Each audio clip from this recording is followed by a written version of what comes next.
And good afternoon and welcome inside Nobby's ballpark. And after a long one yesterday and ended in a loss for the Spartans followed by a 19-19 tie.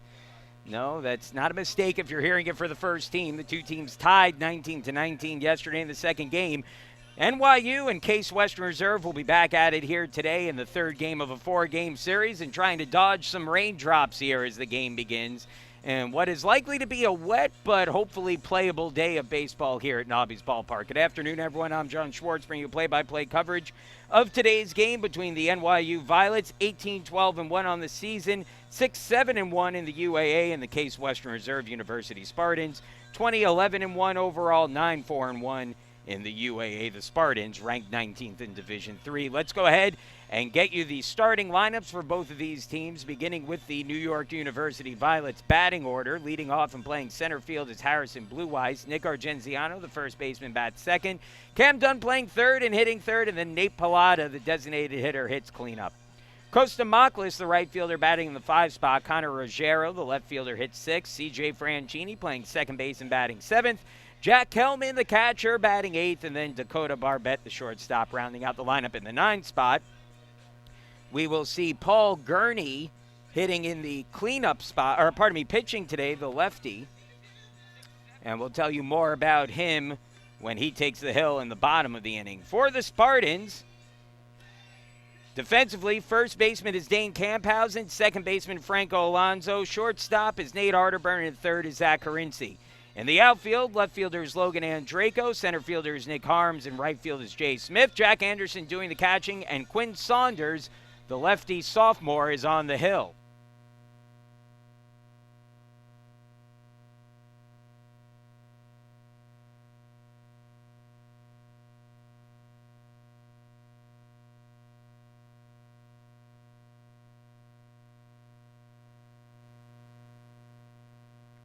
Harrison Blue Eyes set to lead things off. A lefty-lefty matchup with Saunders, the sophomore out of Palos Park, Illinois. Starting to round into form as this year goes on and coming off of one of his better starts of the year last week against Chicago. Saunders 0-1 on the season with a 5.40 ERA.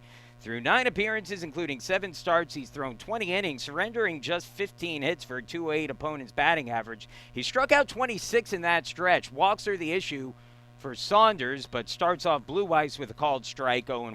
90-mile-an-hour fastball right on that inner edge for the called strike.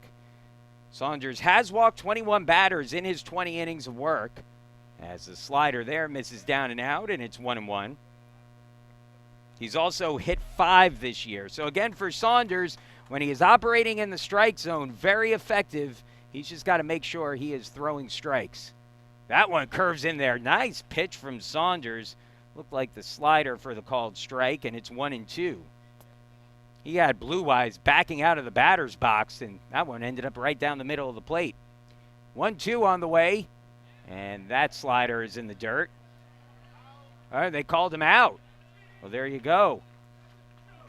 So Blue Eyes called out on strikes, and that'll be the first out of the game here, as Saunders racks up a quick strikeout. Blue Eyes wore the Spartans out yesterday, so I'm sure Case Western Reserve happy to retire him to start this one as Nick Argenziano, the first baseman, stands in against Saunders. This is a big start for Quinn.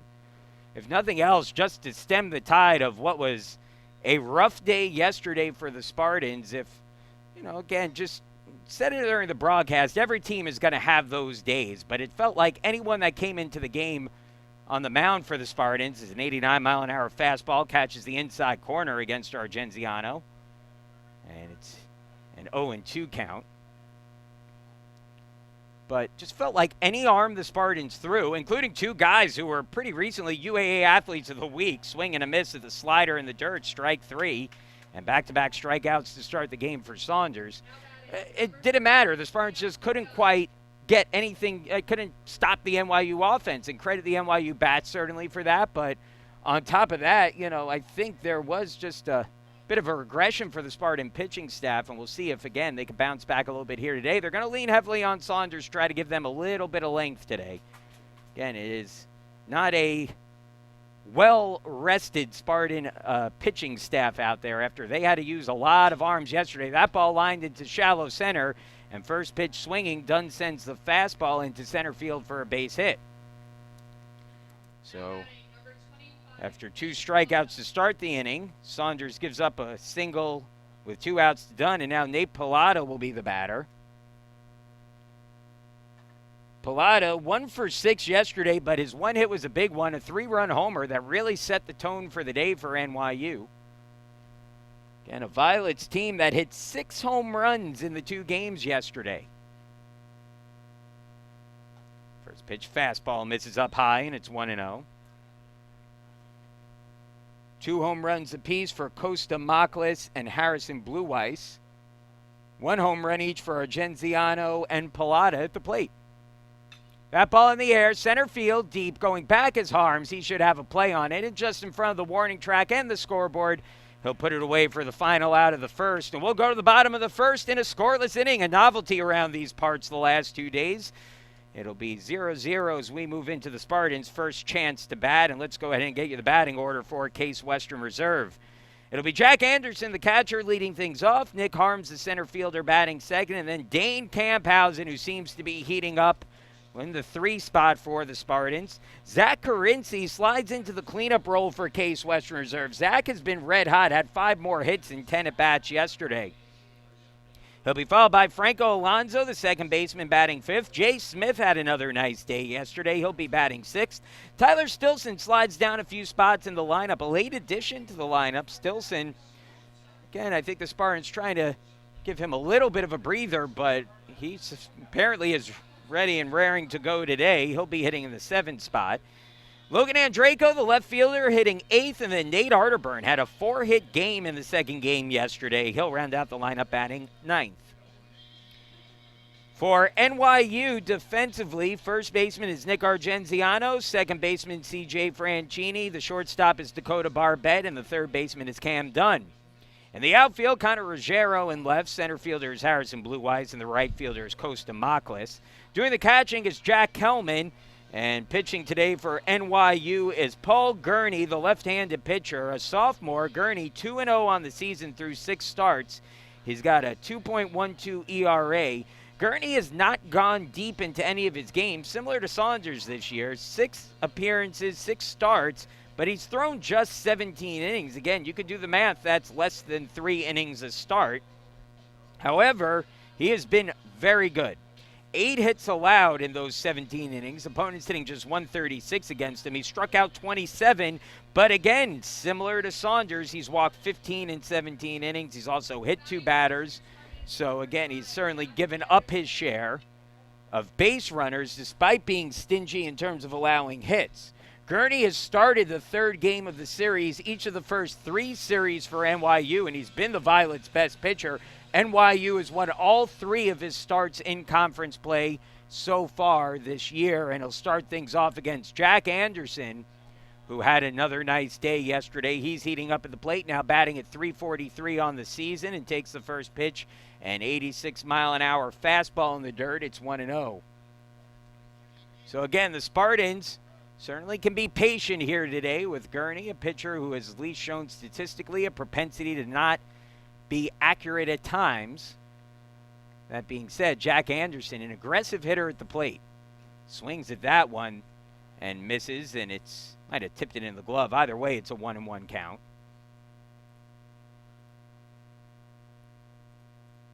Anderson, 4 home runs, 27 runs batted in, that coming out of the leadoff spot for the Spartans. He scored 39 runs, also has 8 stolen bases on the year. Slider fouled off, and it's 1-2. Gurney coming with that back foot slider to Anderson there. Jack spun on it and sent it down the third baseline. 1-2 the count now. Gurney from the third base side of the rubber, working from the stretch. Rocks and delivers. And Anderson, a bit out in front of that one, fouls it off. Looked to be a curve there. Count stays at 1-2 on Anderson. 5 hits in 10 at-bats yesterday for Jack. He drove in 5. One of his hits a double.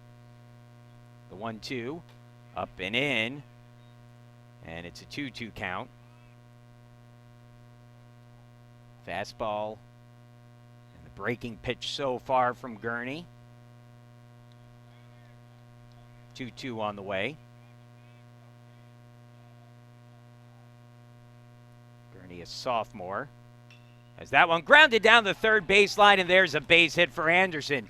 He'll turn the corner first. He's going to try for second. Here comes the throw. It's not in time, and Anderson will come in standing up with a leadoff double against Gurney. Now batting number 26, Nick Harm. Well, Gurney this season has allowed just 8 hits coming into the game. And of those 8 hits, only 3 have been for extra bases. And so a promising start for the Spartans, who have the leadoff man in scoring position. And Nick Harm's coming to the plate. Harm's 3 for 10 yesterday with a triple and 3 RBIs over the 2 games. Plenty of hits to go around for both teams yesterday as Harm swings and misses at the fastball. Just above the letters with that one as the count goes to 0-1. Harm's sitting at .394 in the season. He's cooled off, and that's not necessarily a knock on Nick. It was hard for him to keep the pace he had been going on for about a month. The last 2 weekends since that walk-off, or not the walk-off, but the game-winning home run against Chicago, certainly a bit slower. That one grounded through the right side of the infield and into right field for a base hit. Anderson comes around to score. And the Spartans, trying to shake off some of the demons from yesterday, jump out to an early 1-0 lead as Nick Harms drives in his 43rd run of the season. And that will now bring Dane Camphausen to the plate. And Dane looking like the hitter he was at the beginning of the year all of a sudden. What did he do yesterday? 5 for 6 at the plate. That's an .833 batting average over the 2 games. 3 doubles, a home run. And, oh, yeah, by the way, he walked 4 times in the game as well. He had the game-tying double with 2 outs in the bottom of the 9th yesterday and swings and drives that one deep towards center field. Yeah, that's gone. Dane Camphausen will take the slow walk around the bases. A 470-foot home run. 112 off the bat for Dane Camphausen. You heard me right, not 417, 470 for Dane.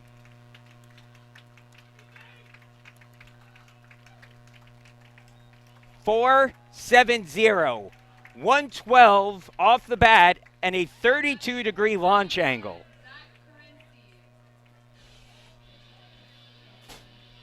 I'm writing that one down. That is a shot, folks. 470.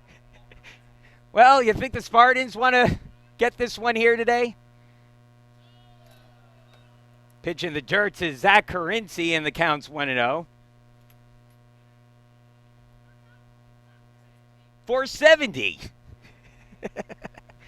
Good start to the game here for the Spartans, who, again, trying to shake off some of those vibes from yesterday. 1-0 the count on Carinci as he awaits the pitch from Gurney. 3 batters in and a 3-run lead. Pitch taken up high by Carinci, and it's 2-0.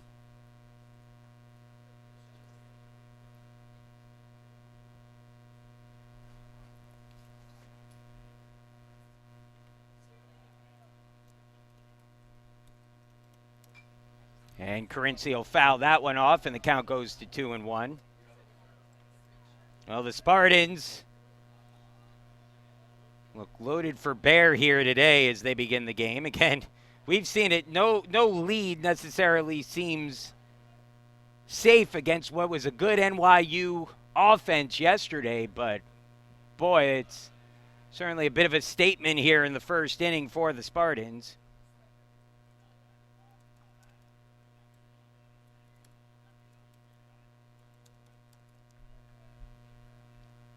(3-1) on the way. And that misses inside, ball 4. So the first 4 batters of the game here have reached against Gurney.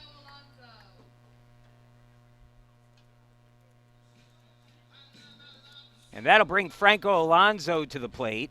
Alonso hitting at .357 on the season, 2 home runs and 7 RBIs. I told Franco, funny story from yesterday, as he awaits the first pitch. And he'll take that letter high for a called strike. 0-1 the count on Franco.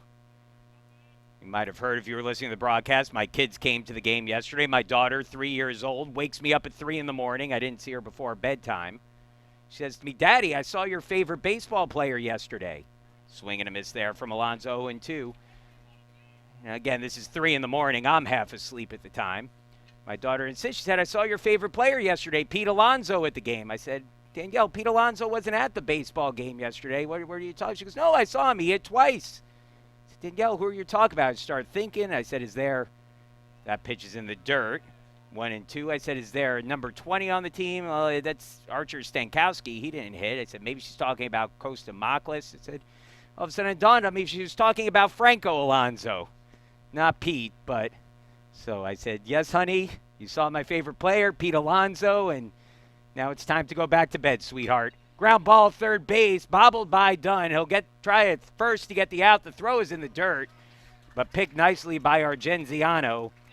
And Alonso is retired for the first out of the inning. So one gone, and Jay Smith will be the batter.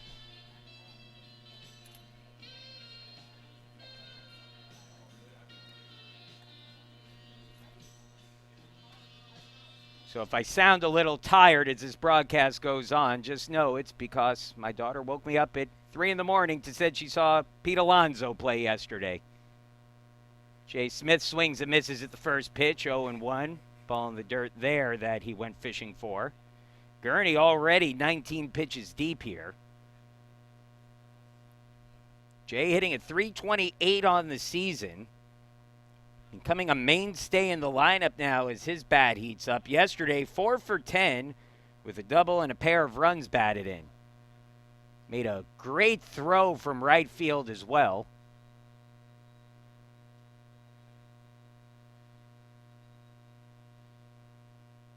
Ground ball back to the pitcher. Gurney has it and almost throws it away. Nice job by Argenziano to jump to get it and land back down on the bag, and that'll be the second out of the inning. Carinci holds at second base.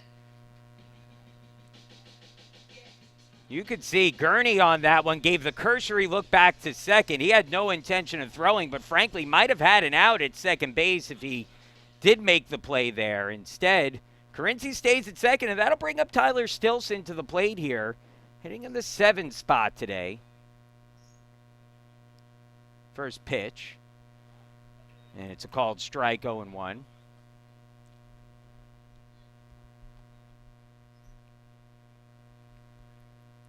Stilson, who is probably going to pitch tomorrow.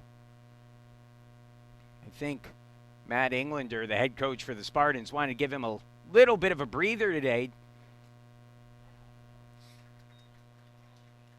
And there's some question as to whether Tyler was going to play in the game, or at least start in the game today, but he ended up getting the start as the designated hitter. We'll see if he can get a big hit here to extend the Spartans' lead further. Fouls back the 0-2. Stilson, a .333 batter for the year, 5 home runs, 30 runs batted in. The power's been down a little bit for Stilson, and not necessarily a cause for concern, but he shouldered a lot for this team over the course of this season. Again, mentioned before, he's certainly been a key part of the offense as Carinci takes off. That one grounded down the third baseline, and the count stays at 0-2. He's been a big part of the offense. He learned a new position playing first while Dane Camphausen was out. He's also been asked to play third at times. And, of course, he's emerged as one of the team's better starting pitchers. And I think there's some concern about, well, can Tyler shoulder that burden the entire year? And again, he's handled it well, but again, maybe showing some signs of slowing down at the plate. And as a light rain begins to fall here at Nobby's ballpark, that'll be a threat throughout the day today. Not sure we'll have to stop at this point, but at least getting this game started is certainly important. We'll talk more about that here in a little bit. That pitch taken up high for a ball, 1-2. Logan Andreyko waiting out on deck. 3-0 Spartans, who took the lead. The first 4 batters of the game all reached. As Stilson fouls that one back with Carinci running again. Jack Anderson led the inning off with a double. He scored a batter later on a Nick Harms base hit. And then Dane Camphausen plated 2 with his 9th home run of the season. Again, a home run that measured at 470 feet, according to TrackMan.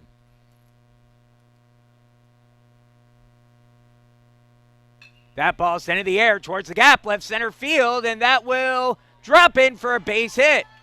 Coming in to score easily is Carinci. Stilson pulls into second base with a double, and Coach Englander's faith in him rewarded as he drives in the 4th run of the inning for the Spartans. For Stilson, his 8th double of the season. That went to deep left center field, and the Spartans now lead 4-0. So a chance now for Logan Andreyko to keep the line moving.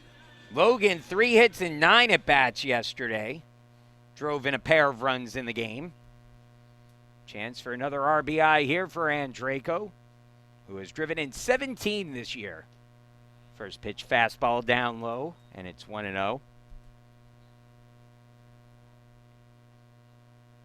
Logan hitting 8th in the order today. I wouldn't look at his sliding down in the order as a demotion. He plays such an important role for this team, stabilizing the bottom part of the lineup.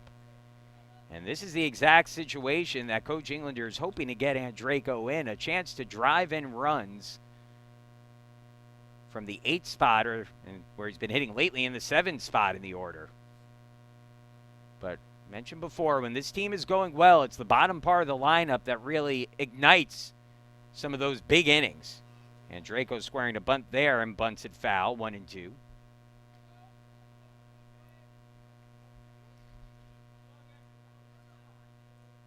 So 4-0 Spartans.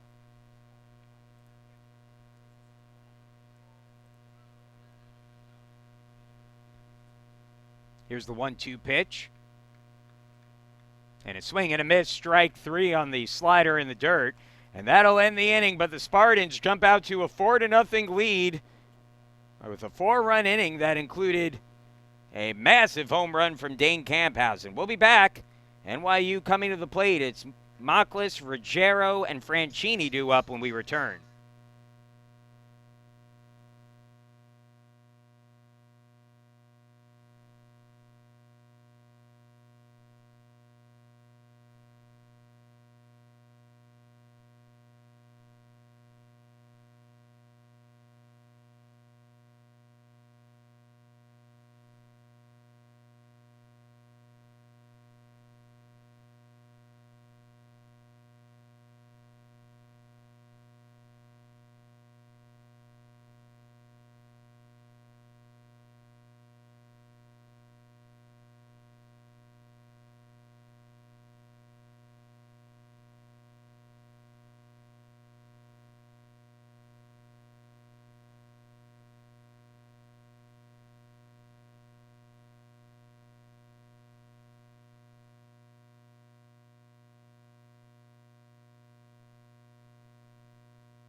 Kostamoklis set to lead things off here for NYU, with the Spartans leading in this one 4-0 after an inning. Rain continuing to fall. A light drizzle right now, but it's steady, so we'll keep an eye on it here. Quinn Saunders on the hill to begin his second inning of work. Worked around a 2-out single in the first. Struck out 2 in the frame and starts things off against Kostamoklis with a strike at the knees, 0-1. So far, so good for Saunders.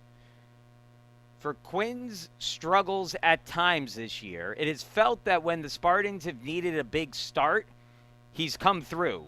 Good slider there, and it's 0-2. I think back to the spring break trip when he was really struggling going into that trip, and he made a pretty good start against Baldwin Wallace. At the time, Baldwin Wallace nationally ranked. And I think back to last week against Chicago, it was a series that the Spartans were leading 2-1.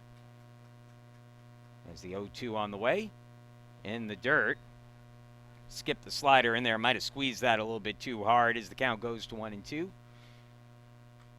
But last week against Chicago, again, another huge start for Saunders, who the Spartans, again, really leaned on in that fourth starter's role. Spartans turning to Saunders to start a UAA game as that one swung on and missed that slider in the dirt. Anderson comes up with it and throws on to first, and that's the third strikeout of the game for Saunders. One gone here in the second. Now batting, number 27, Connor But, Ruggiero. so Saunders making his third UAA start, his fourth UAA appearance overall. The Spartans lost the start that he made against Emory. They won last week against Chicago, so the team 1-1. Saunders did not factor into the decision last week. As this pitch on the way to Connor Ruggiero, taken high for a ball, 1-0.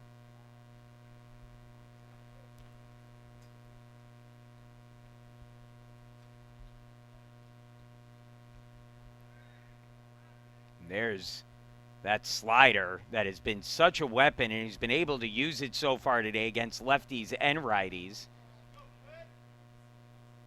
But for Saunders, it almost functions as a changeup to a certain extent, almost, kind of like a two-seam changeup a little bit. As that one is in there for a strike or a circle change where it's got that break on it, but it's got that downward turn.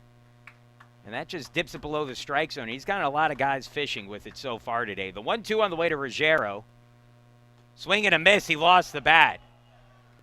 Well, how do you know that you got that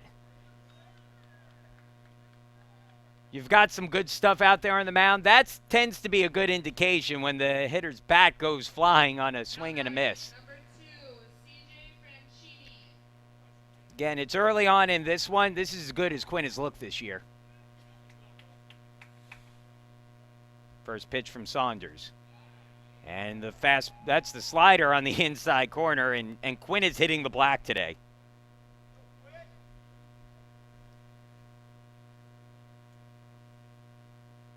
Ground ball back up the middle. Over there to get it is Arterburn. Throw to first in time to get the out, and it's a 1-2-3 inning for Saunders. And we'll move along into the bottom of the second. Spartans looking to get the bats going again. 9-1-2 in the order. Arterburn, Anderson, and Harms trying to add on to a 4-0 lead when we return.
Four runs in the first for the Spartans, and we'll get set to begin the bottom of the second here for Case Western Reserve, leading 4-0.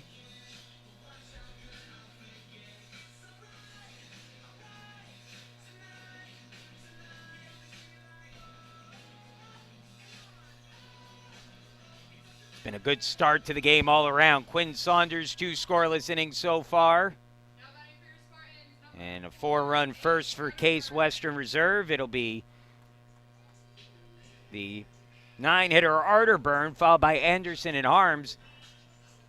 Arterburn stepping up to the plate here. He had a nice day yesterday. ended up finishing the doubleheader with 5 hits and 10 at-bats. 4 of those came in the second game of the doubleheader. He awaits the first pitch here from Gurney, who begins his second inning of work, swinging at the first pitch and popping it up into right field is Arterburn. Over to get it is the right fielder Mocklis, and he puts it away for an out. 1 pitch went out for Gurney here after a 32-pitch first inning, in which 8 Spartans came to the plate. And now Jack Anderson will step up. Anderson got the party started for the Spartans in the first inning, pulling a ball down the left field line for a double, eventually coming around to score a batter later on a hard hit single by Nick Harms. First pitch to Anderson. And a swing and a miss there. Took a big cut at that breaking ball from Gurney. And the count goes to 0-1. That back foot slider from Gurney, he's thrown that a couple times to Anderson. I believe that's the pitch Anderson pulled down the third baseline. That one grounded towards short. Barbette with it.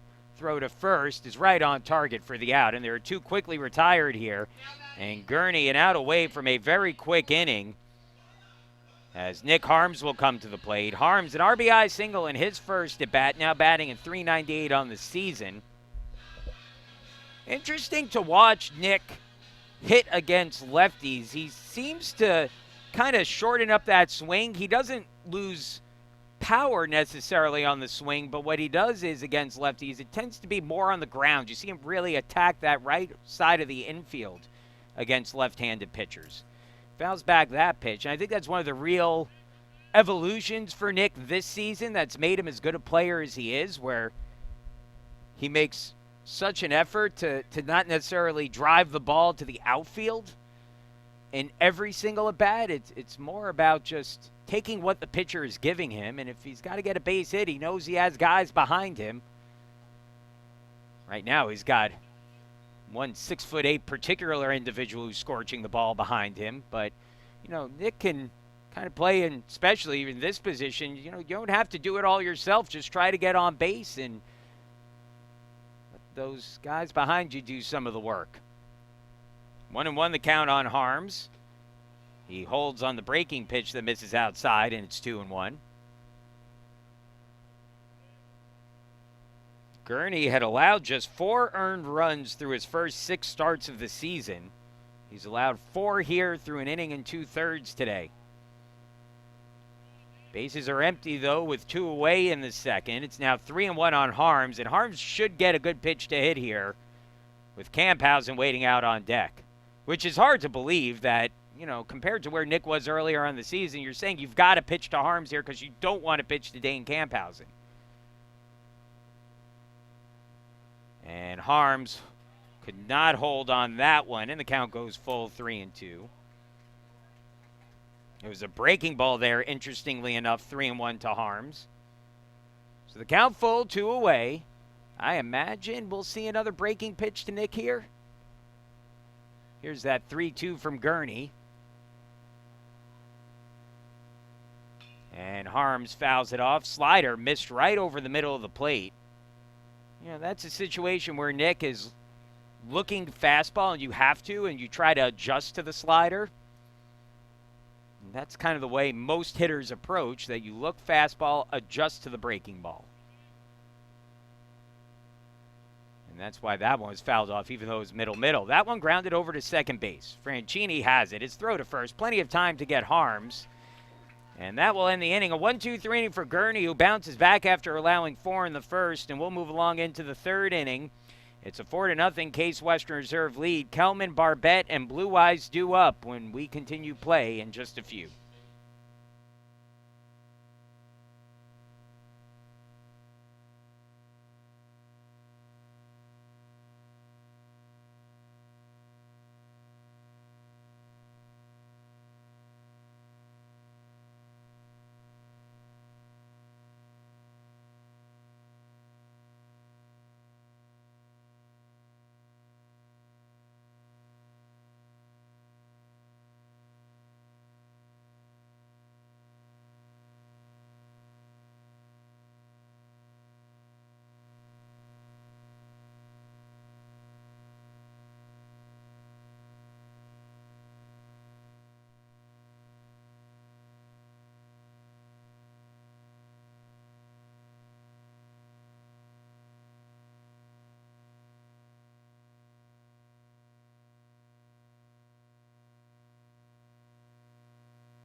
Quinn Saunders set to begin his third inning of work with the Spartans leading 4-0. Jack Kelman will be the batter. It'll be the 8, 9, and 1 hitters. Kelman, Barbette, and Blue Eyes due up. And first pitch swinging, popped up, shallow center. Harms there. And he'll put it away for the out. You can see in a couple of these at-bats, it certainly looks like NYU has approached Saunders, that they feel that their best bet is to try to take a cut at the fastball, which Saunders throws earlier in the count. So essentially, don't let Saunders get you into a count where he could throw the slider. And so they've been aggressive early on here, and that's worked to Quinn's benefit. First pitch on the way now to Dakota Barbette, a called strike with the fastball. There he takes it, and that's right over the middle of the plate for a called strike. That was a middle fastball, that time Barbette taking it. Now the 0-1. Down and in for a ball, 1-1.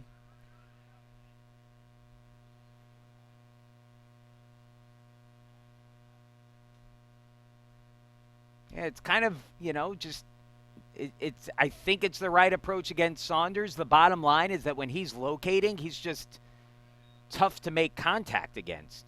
That was that slider. And again, that slider is right at the knees. It's got good break, and it's coming in at 81. And that's just not a pitch if you're a Division III hitter that you see executed that well that often.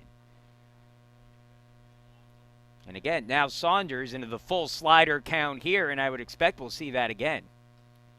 That one misses outside, and it's 2-2. Saunders was experimenting earlier on in the season or earlier on in the offseason at least, with the kick change, which has become the trendy pitch in the majors. Clay Holmes has picked that up, I know.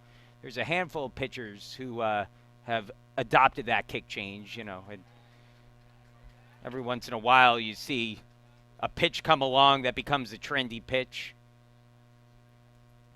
The slurve has sort of become that the previous few years, that real sweeping curveball. But I think Saunders has abandoned the changeup here, and certainly reasonably so. 3-2 fastball misses down in, and that'll be the first walk of the game as Barbette does a nice job to bounce back after falling behind 1-2 in the count. And now with the runner on, second base runner of the game for NYU. First walk issued of the day by Saunders. Back to the top of the order. And Harrison Blue Eyes will be the batter. 0 for 1 with a strikeout looking. Rain continues to fall here at Nobby's ballpark, as the first pitch slider stays up high. It's 2 sliders in a row now that Saunders has let slip out of his hand a bit.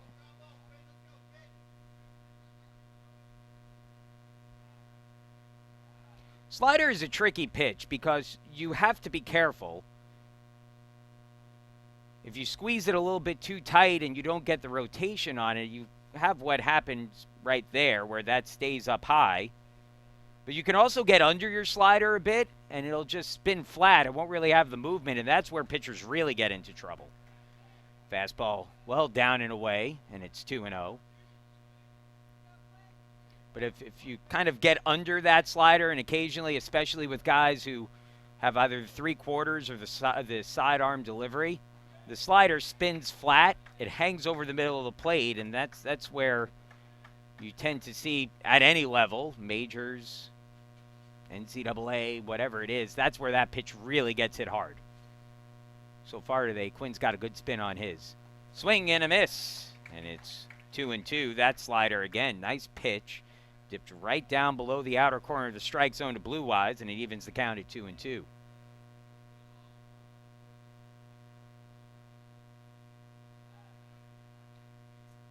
Now, of course, so many major league teams have pitching laboratories. That's become such a big thing now in the majors, where they work with their pitchers on pitch shape, and that's kind of become the trendy term. They look at your arm angle, they look at your spin, your ability, and kind of try to figure out what pitches best work for you.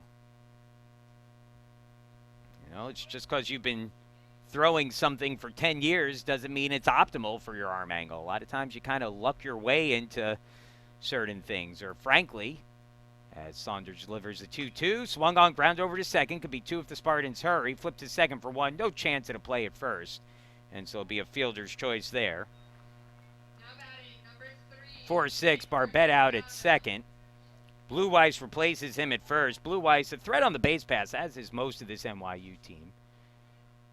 He's stolen 9 bases on 12 attempts this year.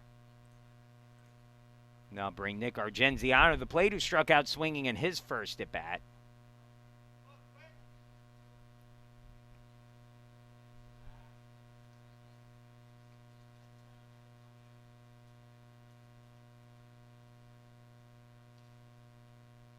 Saunders settling back in now. Again, that light rain is still falling. It's not affected play yet. Normally you start getting concerned once you see that glean on the dirt. That's when you know it's getting wet out there. And so far the mound, while damp, not soaked. 1-0. Swing and a miss. 1-1. This is an all-turf infield with the exclusion of the mound. The mound still dirt. The outfield is grass, so certainly the drainage better in the infield than the outfield, but again, nothing to be concerned about at the moment. Runner will go. The pitch taken for a ball. The throw goes to the third base side of the bag.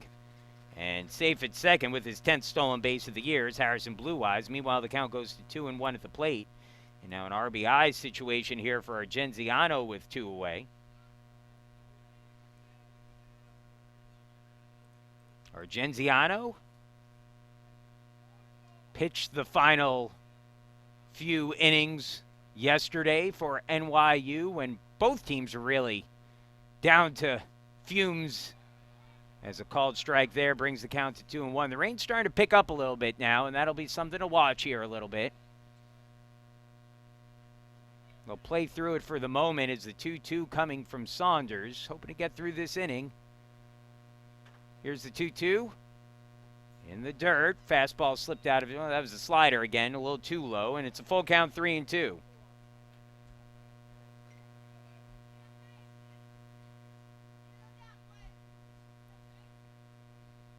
Three and two away.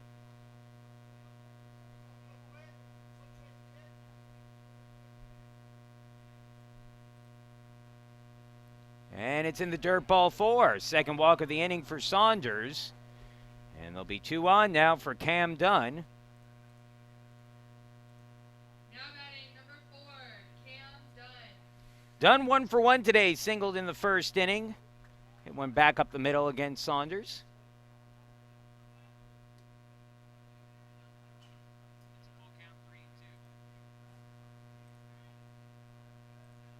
Dunn now hitting at .353.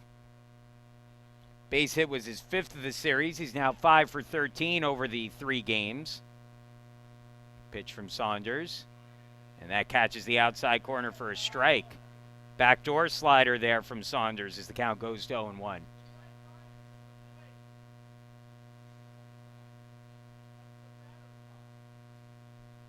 Here's the 0-1.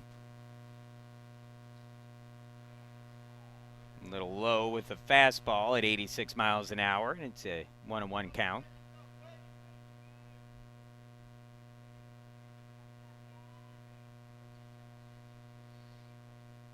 One on the way.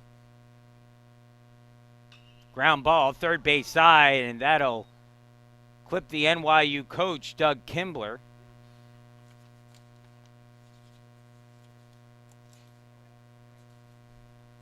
Make sure he's okay out there. Seems to be fine.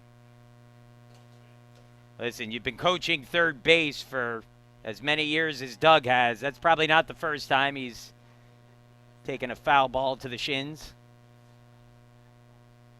For reference, though, that was 110 off the bat, according to TrackMan, so might want to get a little ice on that in between innings.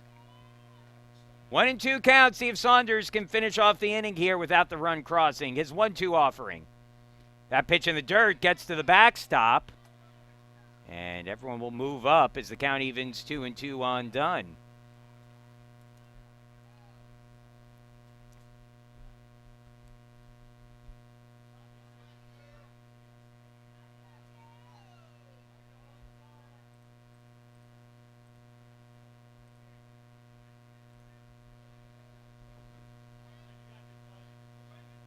2-2 pitch coming.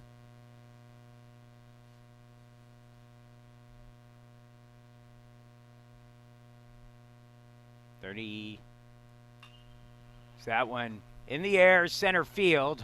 Harms coming over, calls off Smith, and he'll make the catch for the final out. So Dunn flies out to end the inning, and the Spartans maintain a 4-0 lead over the Violets. We'll move along into the bottom of the third.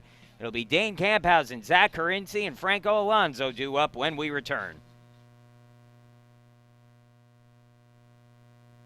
Well, and we've got the tarp coming out here, so we're going to take an extended break right now. A rain delay here apparently at the stadium. We'll get you additional information as it's available, but again, 4-0 the score. We will hopefully be back with you soon. I'll stay with you here a couple minutes. So if you're the Spartans right now, or if you're the Spartans and NYU right now, so at least starting this game is meaningful today, and here's the reason why. You start the game, you can continue it tomorrow. So it's a different situation from what we saw yesterday where the game was tied heading into the heading after 9 innings. You can't continue that game because it's past regulation. Regulation is 4.5 innings with the home team winning, 5 with the visiting team winning, or the game tied. So again, at that point, the game ends and it's, a tie. However, in this case, because the game has not reached regulation, again, we'll go into the rain delay, and this game can be continued, if not today, then tomorrow. So we'll keep you updated on everything. If you're a member of the Camphausen family, don't worry, the home run still counts. If you're a Spartan fan, don't worry, they'll be leading 4-0 whenever this game resumes, whether it's today or tomorrow. Again, the weather forecast, calling for some more rain. It's just a question of how much falls and how quickly does it stop. We'll keep you updated on everything when we come back. Right now, it's 4-0. We'll hopefully be resuming shortly.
Welcome back once again. Some promising signs as the tarp has come off the mound. Farmer Steve out there raking the diamond dry around the mound, ready to get it going. I imagine we won't be too much longer here before we get started again. So much credit goes to Steve Grunberg, by the way. I don't know that I've ever seen anybody take more careful care of a mound than Steve Grunberg does. You know, there's some talk about maybe trying to turf the mound moving forward, and I think there's a piece of Steve that certainly will be happy to not have that responsibility anymore. But at the same time, I think that there's a piece of Steve that'll miss the zen of raking in some diamond dry on a wet Saturday afternoon. Having some fun here today. No reason why not to. The Spartans are leading 4-0. Again, they'll finish this here. If you're just joining us, we're in a rain delay. It started about 3:50, so we're only about 13 minutes into the delay. It hopefully won't be a long one. The sun's starting to peek out from behind the clouds here as well. So stay with us here. We'll hopefully get going again in a few minutes. Once again, we're in a rain delay, so hang tight, and we'll hopefully be back with you in a little bit.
Well, welcome back, everybody. Paul Gurney warming up currently, as it looks like we're about set to get going again here. Again, if you're just joining us, we had a rain delay. It looks like it will be about we'll call it a 17-minute delay.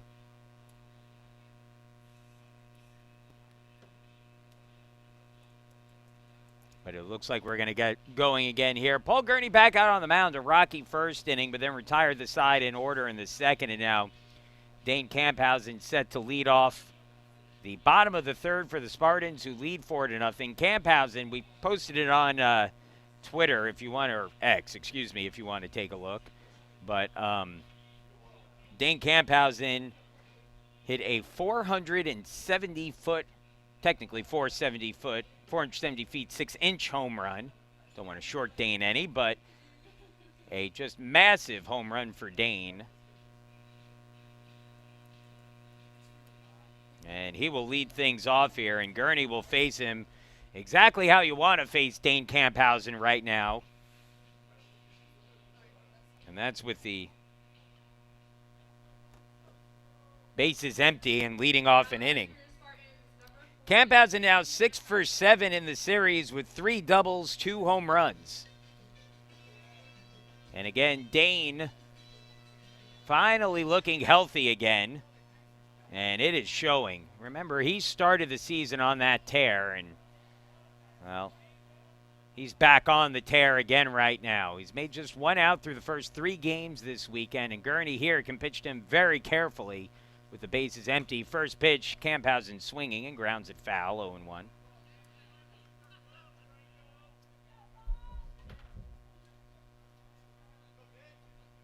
So we'll get things going here. Bottom of the third, Spartans leading 4-0 after the rain delay. It'll be Camphausen, Carinci, and Alonso. Heart of the Spartans order in the frame. The 0-1 to Camphausen. That's in the dirt, and it's 1-1.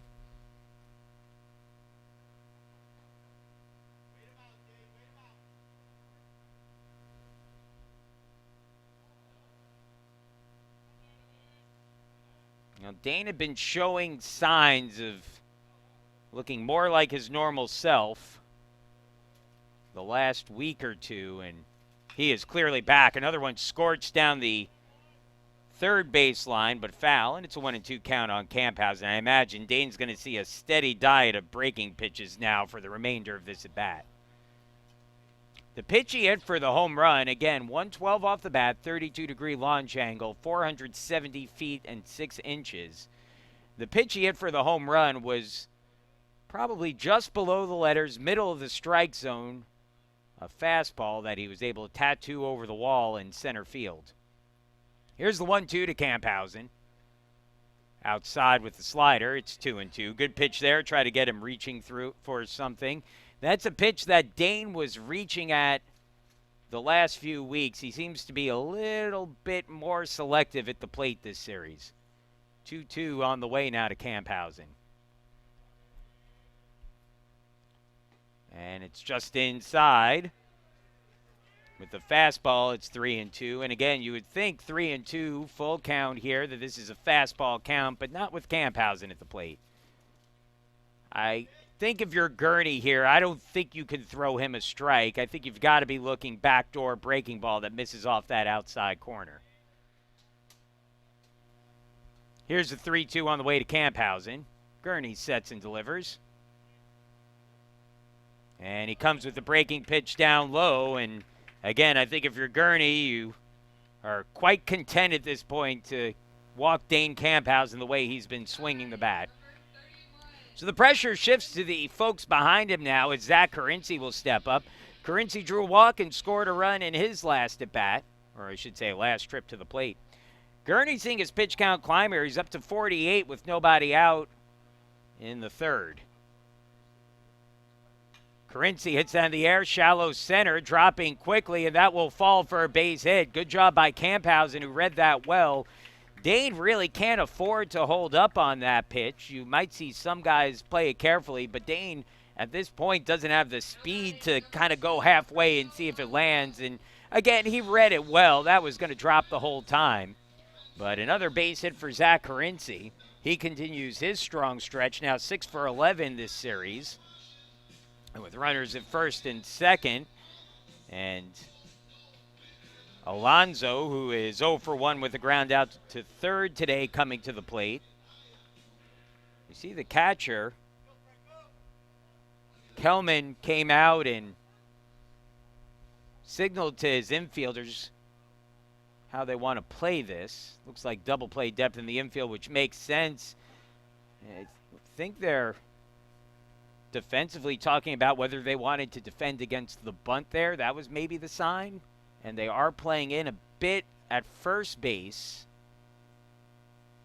So in at second a bit as well. It's an interesting defensive alignment here with Alonso at the plate. Alonso's certainly not a threat to bunt. You would think better served and the infield playing in a true double play depth against Alonso. Now the second baseman is moving back, but still not pinched towards the bag.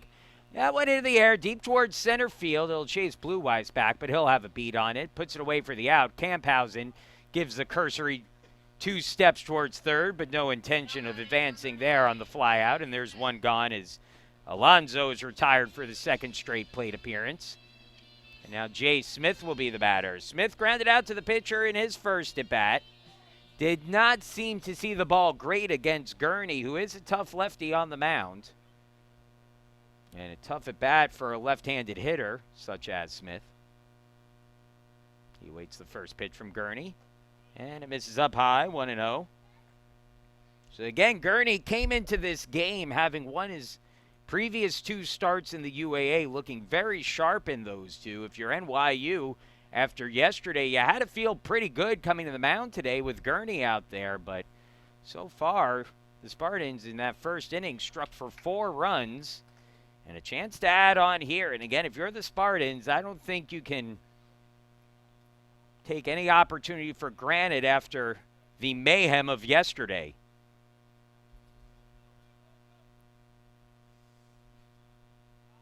You know, we were just a swing and a miss there, 2-1.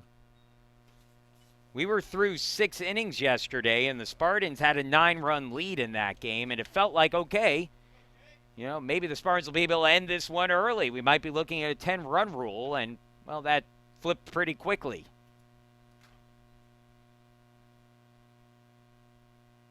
Ground ball, first base side. Argenziano has it, throws to second, and it's dropped by the second baseman. Camphausen will, I'll use the term scramble home. No one's covering third. Everyone moves up. It'll be an error on Argenziano. Pardon me, it'll be an error on the catch there. I want to take a quick look at it.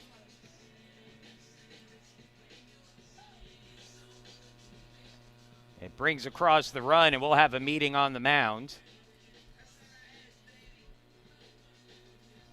But I believe that's going to be an assist to Argenziano on the throw. Error on the shortstop Barbette for not fielding that cleanly. Yeah, he should have had that. So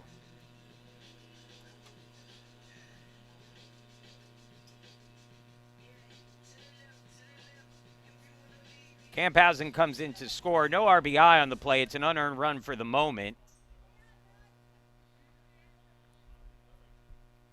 And so runners at second and third now, 1 away. It's a 5-0 Spartan lead. And Tyler Stilson, who has an RBI doubled to his name already today, stands at the plate with a chance to blow this one wide open. He takes the first pitch fastball at the knees for a called strike from Gurney, and it's an 0-1 count. Carinci takes his steps off third base. At second is Jay Smith.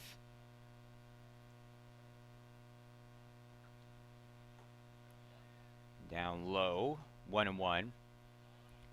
In at the corners for NYU. Back in the middle infield, which would indicate that they would sacrifice a run for an out if the ball is hit to one of the middle infielders here.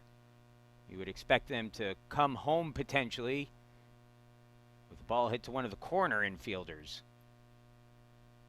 That one hit in the air, and it's a shallow right, and that drops in for a base hit. Carinci scores. Right behind him is Smith. It's a 2 RBI single for Stilson, who's driven in 3 today. And the Spartans now lead 7-0.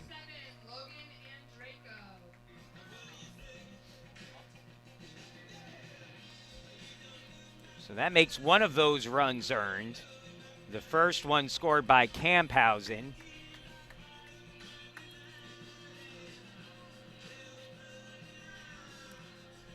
In the meantime, with the runner at first and still just 1 away, Logan Andraco comes to the plate.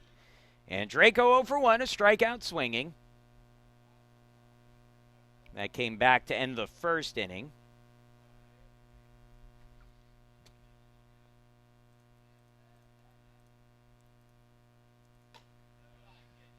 And that one taken for ball one, 1-0.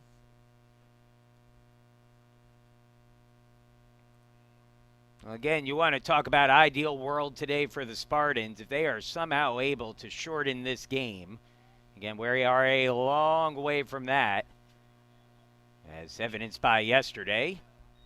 But if they are somehow able to shorten this game, that could go a long way to make tomorrow's game a bit more manageable with some of the bullpen options. Frankly, I'm not sure who the option is today behind Stankowski. Or pardon me, behind Saunders is taking off for second and stealing it successfully is Stilson. He didn't have a great jump, but not the most direct of throws from the catcher, Kelman. He airmailed it a little bit heading down to second, and Stilson was able to slide in under the tag. And so now runner in scoring position for Andreyko with a 2-1 count.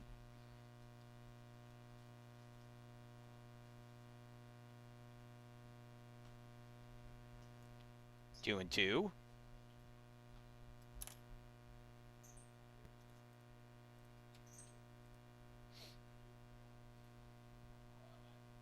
You know, again, I think Archer Stankowski is a weapon that can be used at some point this weekend. I don't know if it's today or tomorrow. He did pitch yesterday. Boy, that one barely misses with the slider, and the count goes full 3-2 on Andreyko. Archer pitched 3 innings yesterday, but threw just 39 pitches. Did have to pitch around a pretty lengthy rain delay, and so I don't know if he'd be available today. My guess is if he doesn't go today, he's capable of pitching tomorrow, as Andreyko fouls that off to stay alive. Count stays at 3-2.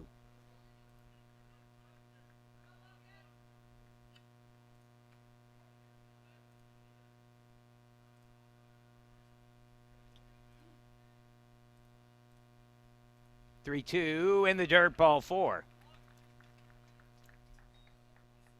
Now batting number 4, Nate Arterburn. So that brings Nate Arterburn to the plate with 1 out and 2 on. Well, it'll be interesting to see what Nate does here. Again, he is a good bunter. He's hitting out of the 9th spot in the lineup, so certainly a possibility. They're playing him back at third. So the throw goes to the second baseman, Franchini, who wasn't near the bag. Yeah, if I'm Arterburn here, I'm laying down a bunt on the first pitch with Dunn playing back. You got a bunt for it? Yep. Let's see. Yeah, he's swinging, and it takes the first pitch up high for a ball, 1-0.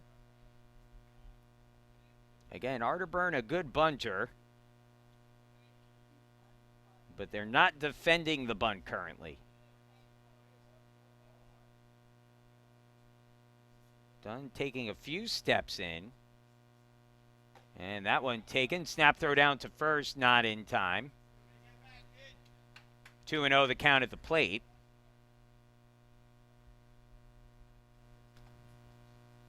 Seven to nothing. Spartans are leading.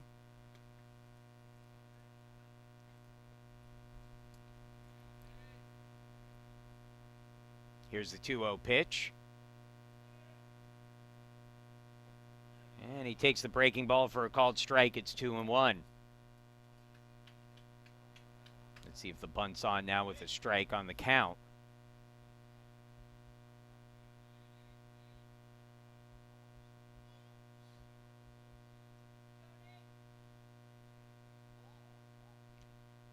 And that misses up high. The Spartans were asking for a balk on that one. We saw 2 balks called yesterday against NYU. 2 different pitchers. Spartans pleased to no avail there. And so the count now 3-1 on Arterburn. Here's the pitch. And he swings through a fastball, let her high at 86 miles an hour. And the count now full 3-2. See if the Spartans put the runners in motion here. 3-2 and 1 away.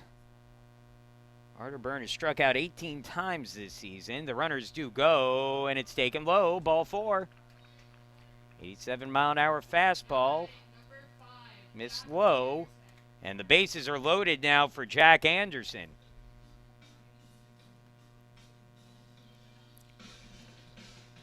Anderson 1 for 2 in the game. A leadoff double in the first, grounded out to short in his last at bat. And this is a situation where Jack loves to take a cut at that first pitch that he gets. Bases loaded, one away. Gurney's got to throw strikes here. And he starts him off with that slider. I'll give Gurney credit. He is not afraid to throw that slider in situations where he needs to get strikes. We've seen that today. He's thrown it in 3-ball counts. He's thrown it to start at bats against hitters. He's got a lot of confidence in that pitch. Anderson swings, grounds it to short. Could be 2. Flip to second for 1. On to first. The throw is low. Did Argenziano hold it? He did. 6-4-3, the double play turned by NYU, and that is a big inning-ending double play for the Violets, who get it out of the frame without any further damage. But for the second time today, the Spartans send 8 batters to the plate. They score 3 runs here in the bottom of the third, and Case Western Reserve has taken a 7-0 lead over NYU. It'll be Nick Pallotta, Costa Moklis, and Connor Ruggiero due up when we come back in the fourth.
Welcome back. It's been a long time between pitches here for Quinn Saunders, so we'll see how he settles back in. We went into the rain delay at 3:50, so we've gone about 35 minutes between pitches for Quinn. The rain delay started right after he got the final out of the third.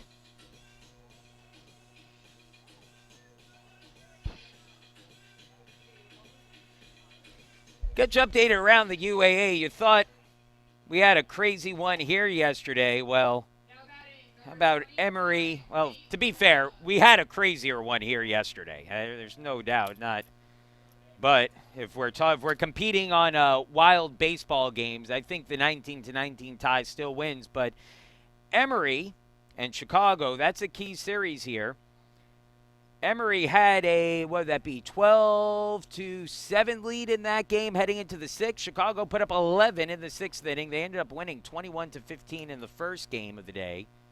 Second game underway now. They're just started, top of the first inning and scoreless. That game being played in Atlanta. Let's say Pallotta held up there, and the count goes to 1-0. Pallotta flew out to center field to end the first inning. That is a key series so far. If you're the Spartans, you're probably looking best case scenario for those two teams to split. So after Emory won the first game yesterday, seeing Chicago win the first game of 2 today, it's probably exactly what you want if you are Case Western Reserve trying to clinch the conference's automatic bid. It won't happen this weekend either way, but the Spartans hoping to head into their series against Brandeis in Waltham next weekend in first place in the conference.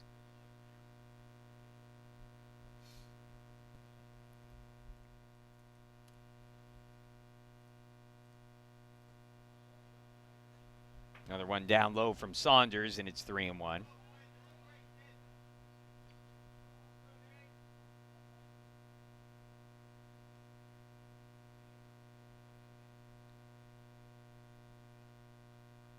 WashU took 2 from Brandeis yesterday. Is that one grounded hard down third? Carinci has it. Gets up, throws, and gets the out. Zach Carinci.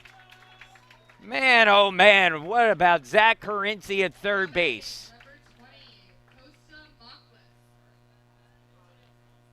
Zach Carinci, a tremendous play down the third baseline. That is a major league play by Carinci. Put a circle around that one for the first out of the fourth inning.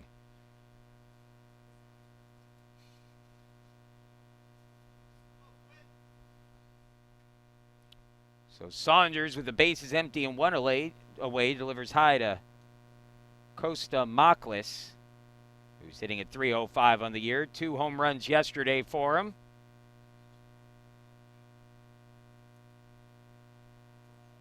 Struck out swinging in his first at bat today.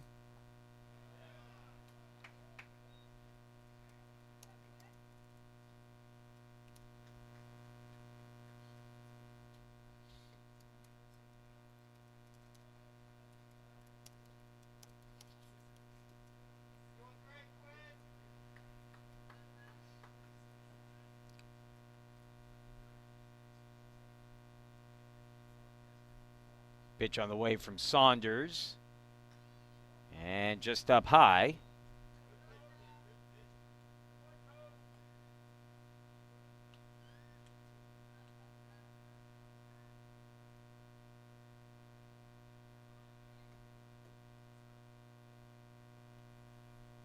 Two one. Ground ball, third base side foul.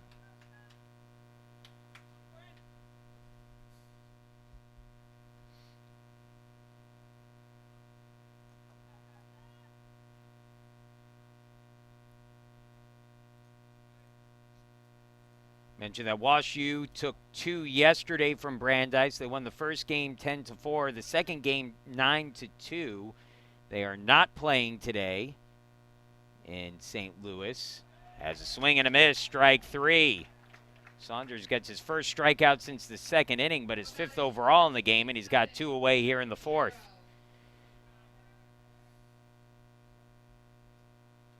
So doubleheader scheduled tomorrow starting at 10 a.m. That is Central Time, so they'll start the same time that we start here tomorrow, 11 o'clock Eastern.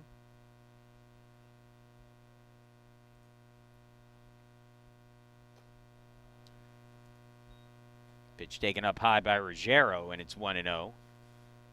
Ruggiero struck out swinging in his first at bat. That was the 55th pitch of the game for Saunders, who's done a good job limiting his pitch count thus far. And unable to hold on that one as the count goes to 1-1.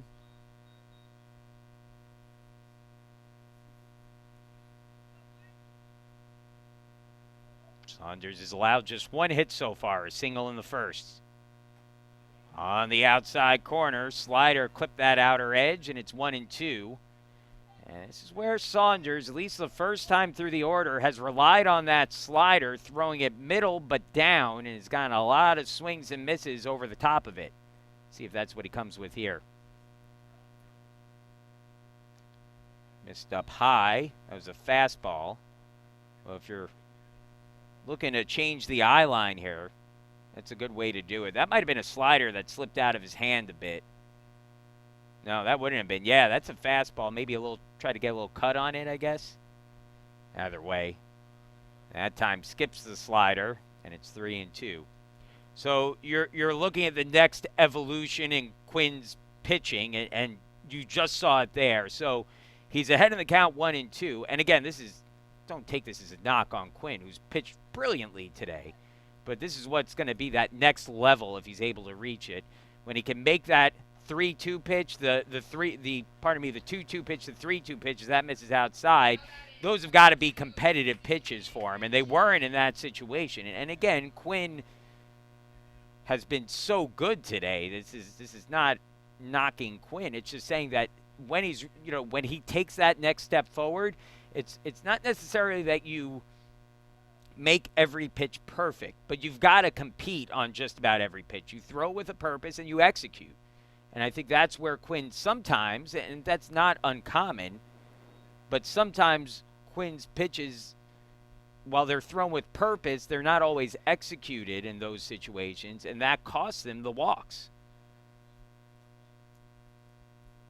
The 1-0. That's up high, 2-0. Fastball missed there. But he's now thrown 4 straight pitches that just haven't been competitive, and here you see Steve Grunberg coming out to talk with him about it.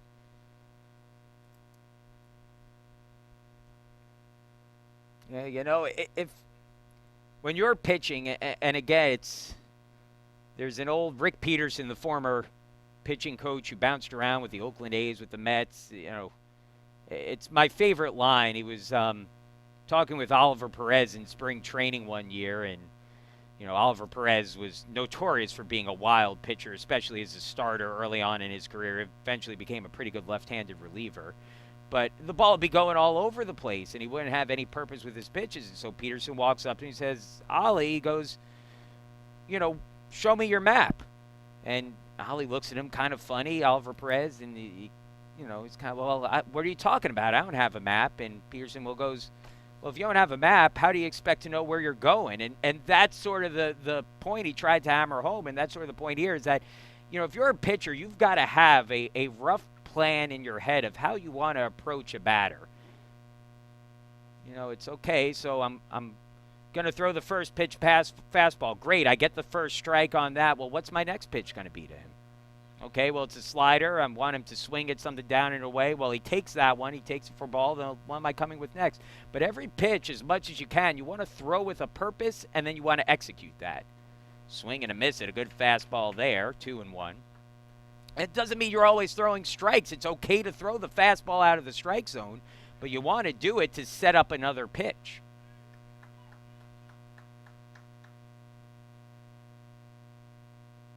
That one in the dirt, skips away, and moving up to second is Ruggiero.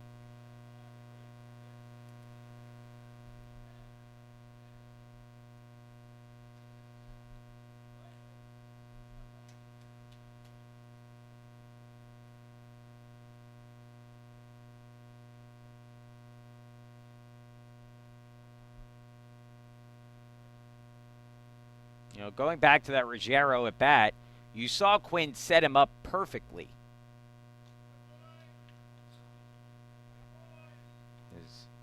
That will be ball 4. So back-to-back 2-out walks for Saunders. But, you know, so he set him up perfectly, threw the high fastball that missed for a ball. It was up and in, but it sets up that slider. But then he just couldn't execute that slider over the course of the next few pitches. And that's what cost him that first walk to Ruggiero. Now the walk to Francini, and you can see he gets, you know, got a little bit out of sorts maybe here. We'll see if he can settle it back in against Kelman, who flew out to center field on the first pitch he saw from Saunders in his earlier at bat. Takes that down low for ball 1. A 7-run lead for the Spartans. It's 7-0 here in the top of the 4th. Fastball, and that'll go off of Kelman's foot. 1-1 count.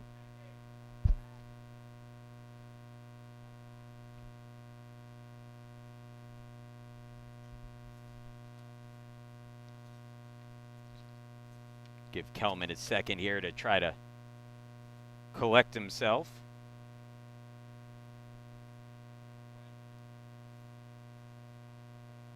Kelman making his 13th start of the year. He has had to do some heavy lifting behind the plate with Max Oliveira out.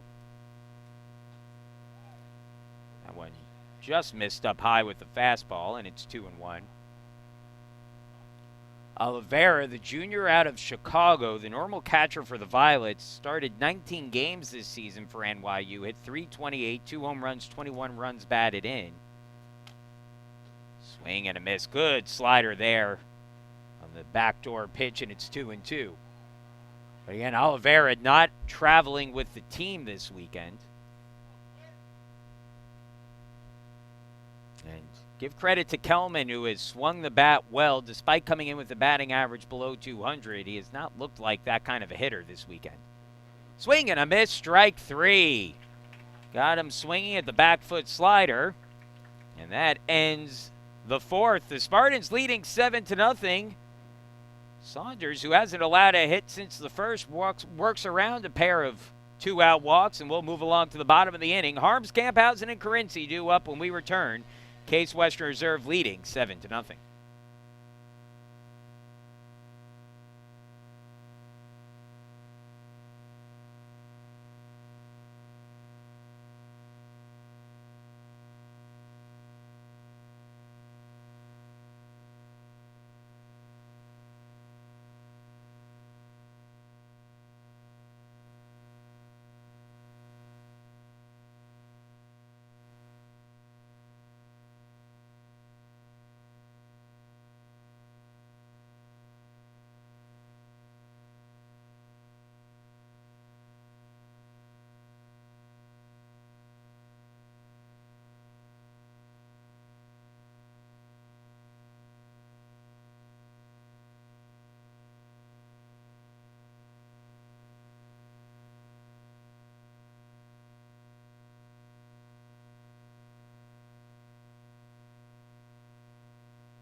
Nick Harms set to lead things off.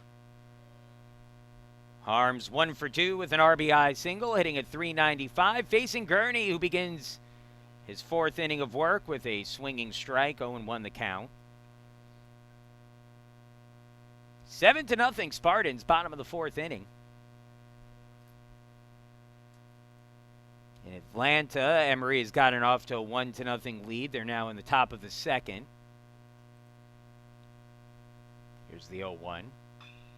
Sky high fly ball. Park will hold this one. Certainly is the left fielder coming in and can't get to it.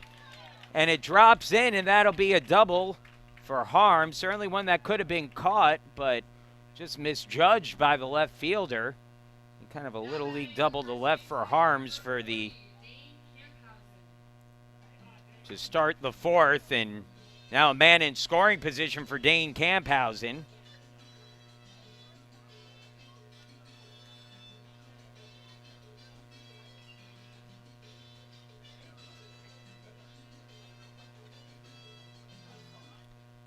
So, and they'll intentionally walk Dane Camphausen with first base open. I think they're going to, oh no, they're just changing baseballs, excuse me. I thought for a second they were going to walk him, but nope, this will just be an exchange of baseballs. As Camphausen, who already has a home run today, he's also walked. Swings and misses at the first pitch, fastball down low. It's 1-0. 0-1, excuse me. So Camphausen now has been to the plate 14 times this weekend. Actually, a couple more than that. 16 times so far this weekend. That missed up high ball 1. He has been on base 11 of those times, and then 2 others he's had sacrifice flies. So he's only been put out once so far through 3 games. And again, we've seen Dane go on these stretches. And, you know, I said to someone last night, it's sort of at the point where, this is what I said last night, I hope we play tomorrow because I just want to see Dane keep swinging the bat. That one popped up foul and out of play. Nick Harms has had those stretches over his career where it's just like you're waiting to see what he does next. We've seen that from Jack at times. Anderson, where he's had those stretches. I don't know that anyone is quite as impressive as Dane when he is in one of these periods. And an excuse me swing there from Camphausen to foul it back. It's 1-2. Gurney at 81 pitches now, and you know, again, NYU is going to try to get some length out of him here today. But they do have the bullpen up and moving. It looks like Karsten Kaiser is up in the pen.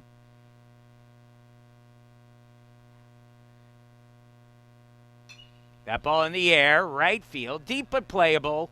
That went off of his hands a bit. Caught out there by Moklis for the out.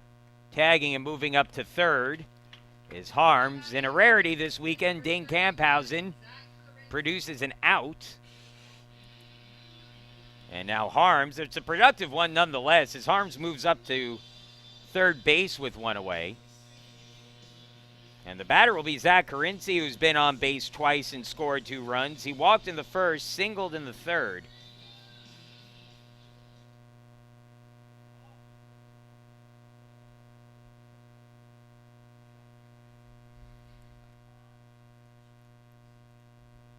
First pitch on the way to Carinci.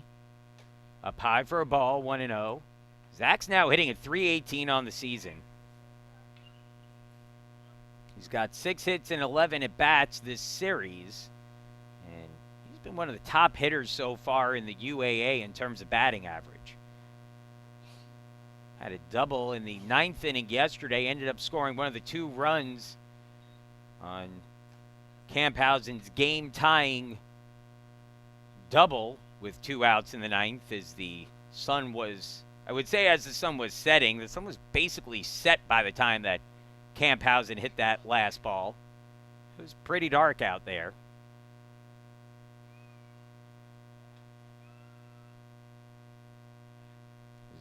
talking with Jeff Bernstein, the legendary NYU Sports Information Director, after the game, as that's taken down low ball 3 to Carinci. We'll see if he gets the green light here, 3-0.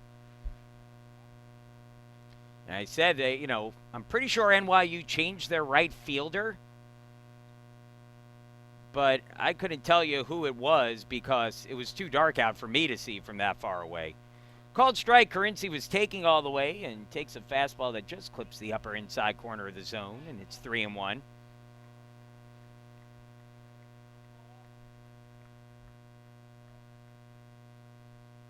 Franco Alonso waiting out on deck. Carinci trying to drive in the run with 1 out and a man at third, and he'll do it. Ground ball, left side, another base hit, and another RBI for Zach Carinci, his second hit of the game. Harms comes in to score, and it's now 8-0 Spartans with 1 out here in the fourth. So Zach Carinci continuing to hit. That's the 8th hit of the game for the Spartans.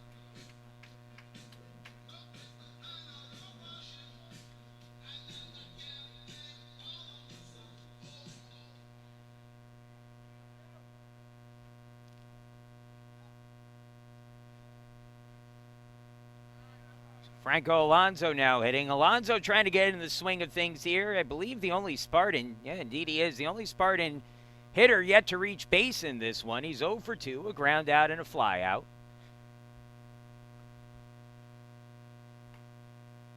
Taken outside for a ball, 1-0.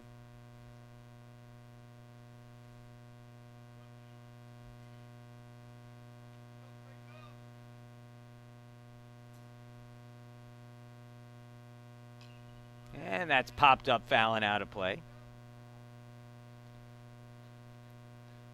Franco, famously not Pete Alonso, despite my daughter's insistence, does have a couple home runs this season. He's hit 2.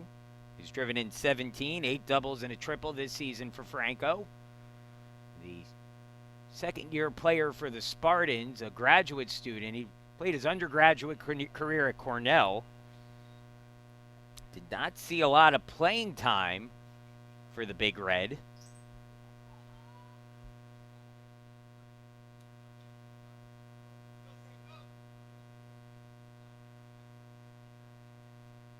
Cornell, one of those schools in line with NYU where their mascot doesn't match their team name. The Cornell Big Red, their mascot is a bear, if I'm not mistaken, similar to NYU, the Violets, but their mascot is a bobcat.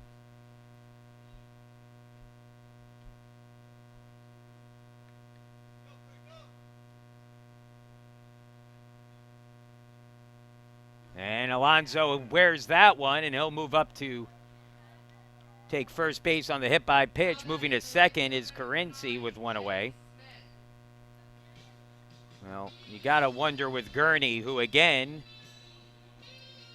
has not gone particularly deep into many of his starts this year. Just 17 innings pitched this year despite starting 6 games. He's now approaching 92 pitches and maybe showing some signs of running out of gas here.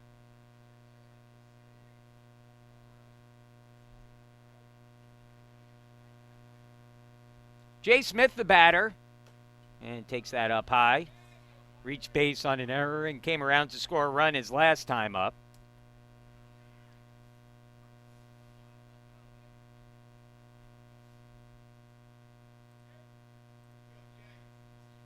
The 1-0 on the way to Smith. Fastball for a called strike, 1-1. Smith grounded a ball down to first base his last time up. Nick Argenziano threw the ball to second. The shortstop, Barbette, just couldn't hold on to the ball. It trickled into the outfield and loaded up the bases for, actually scored a run for the Spartans. Smith tries to check his swing. Did he go around? No, says the umpire in the field. That's Jeffrey Clifford out in the field today. Dorsey Hager calling the balls and strikes as the count goes to 2-1.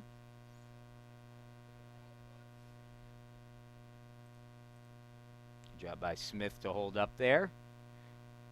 Jay, the Kentucky product, was coached in high school by the former Major League pitcher Glendon Rush.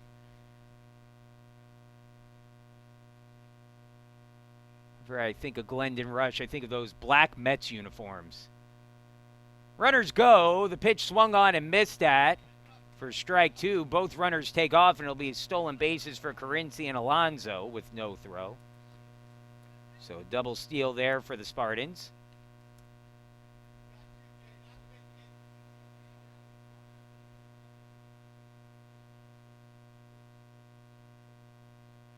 If you're an NYU fan listening, no, I'm not just making the Mets references because NYU is in town. I'm a Mets fan by birth.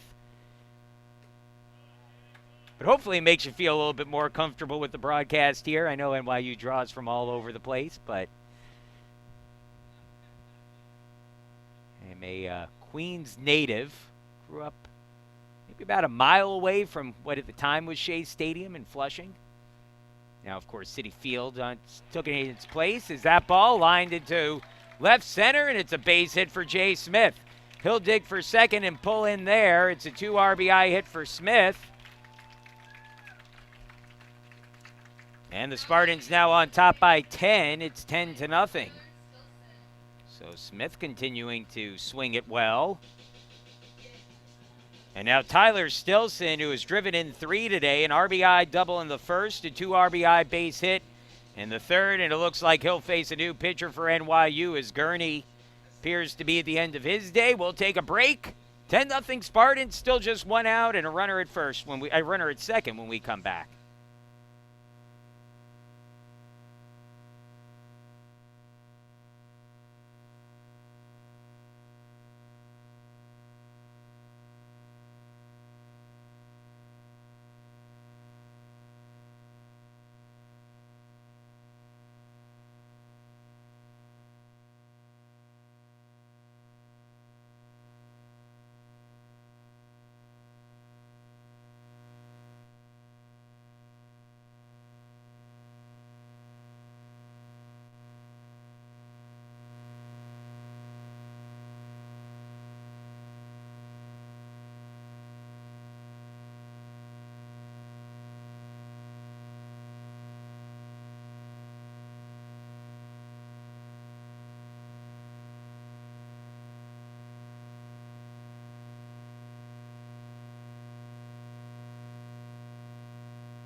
Tyler Stilson coming to the plate will face the new pitcher, number 44, Karsten Kaiser. Kaiser on the season, no record through 10 appearances. He's got a 10.61 ERA. Through 9 1/3, he's given up 17 hits, 12 runs, 11 of them earned, walked 3, struck out 12, a 378 opponent's average. And the first pitch is in the dirt. Trying to move up to third is Smith, and he slides in safely. And a wild pitch moves Smith up a bag. 1-0 the count on Stilson, who's driven in 3 today.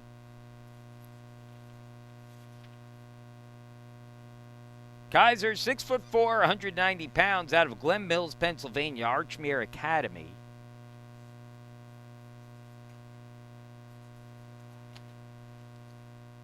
Spartans getting their first look at Kaiser, and now runner at third. The Spartans already on top by 10. It's 10-0 here in the bottom of the fourth.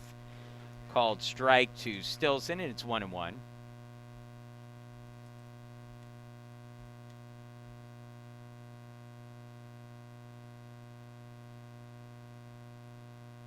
And Stilson reached for that one, nubs it into shallow right, dropping, and it is a foul ball, not by much. Stilson hit that into the Bermuda Triangle out there. And he almost hugged that line. If that drops in, it's another run for the Spartans. Instead, the count goes to 1-2 on Stilson.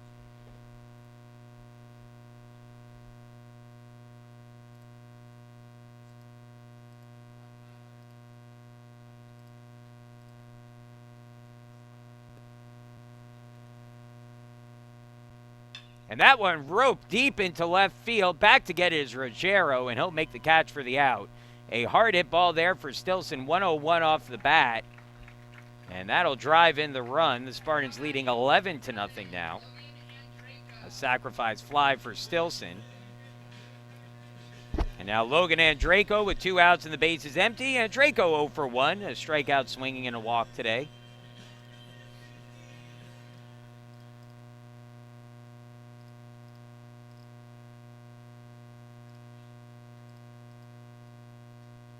First pitch, and Draco takes it low for ball 1.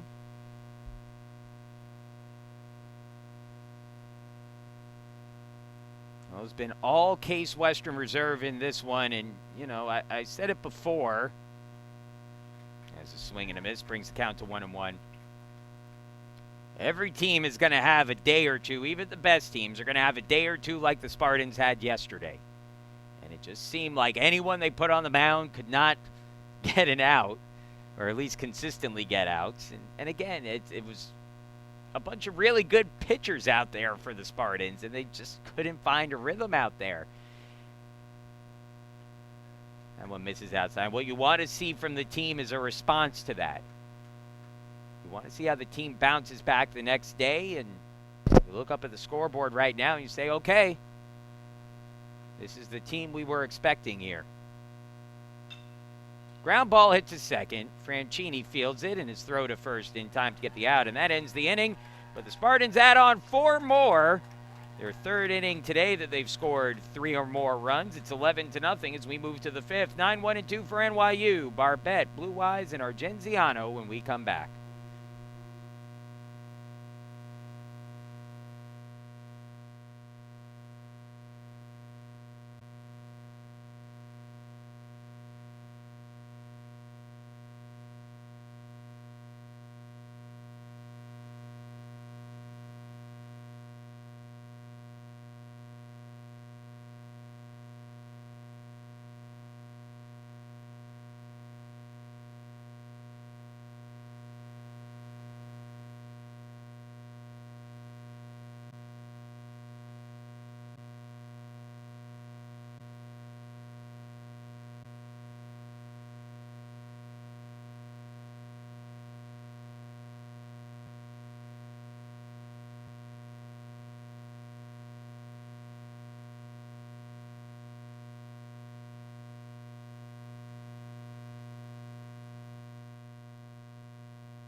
Dakota Barbette set to lead things off here for the Spartans, who make some defensive changes in the outfield to shore up the defense out there. Jay Smith takes over in left field, so he moves from right to left. Matt Trout comes in to play center. He'll hit in Logan Andreyko's spot in the lineup. That's the 8th spot in the order, as Dakota Barbette takes the first pitch ball from Saunders, 1-0. And then Nick Harms will move from center to right. Dakota Barbette had walked in his only trip to the plate. Hits that one to third. Carinci, one away. So quick out here for Saunders, who with an 11-run lead, and whether this is explicitly said to him or not, he's got the task now of getting through the next 3 innings, I would imagine, and trying to get through those 3 innings and keep it at that 11-run lead, or at least a 10-run lead, and try to shorten this game if possible. That one taken down and in for a ball. It's 1-0.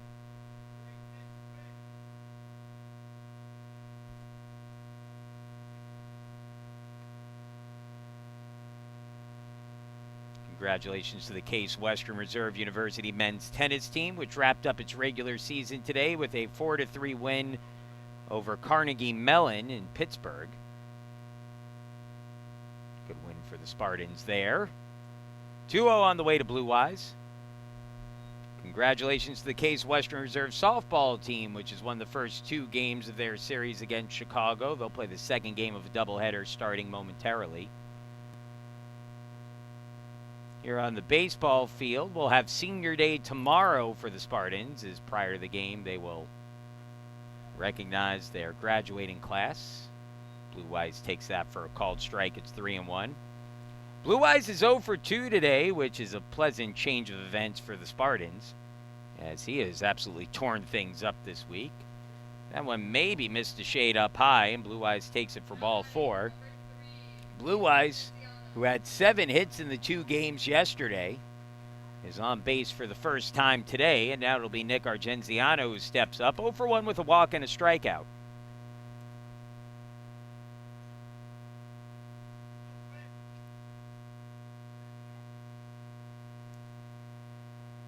First pitch from Saunders, up high, ball 1. Anderson switches up the baseballs at the request of Saunders. One of those days where there'll be a lot of baseballs put into the game here today, as it's a bit soggy out there currently. Called strike. It's 1-1.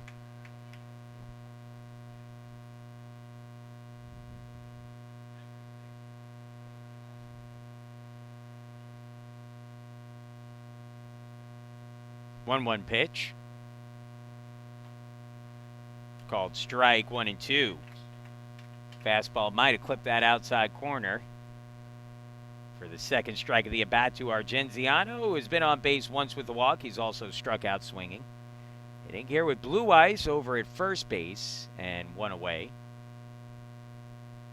NYU has not had a hit since the first inning.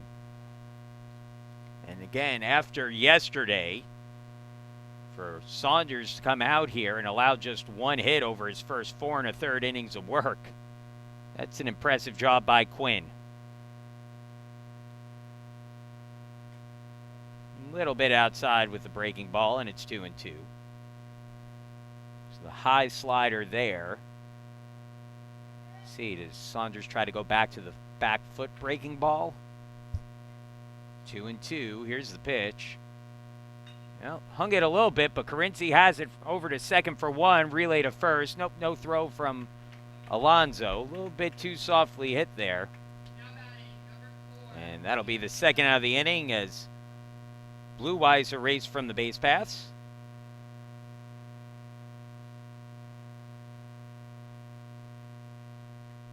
So 2 away now for Cam Dunn, who is 1 for 2 in the game. Has the only hit of the game for the Violets, a single back in the first.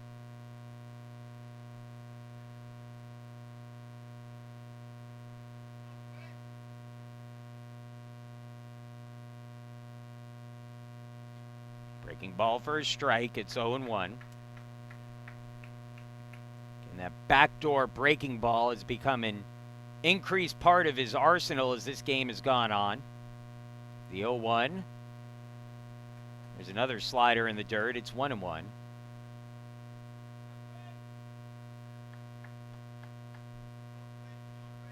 Saunders now up to 84 pitches. Imagine Spartans will try to squeeze one more inning out of him if possible. Up high, 2-1. Saunders needs to get one more out to be eligible for the win.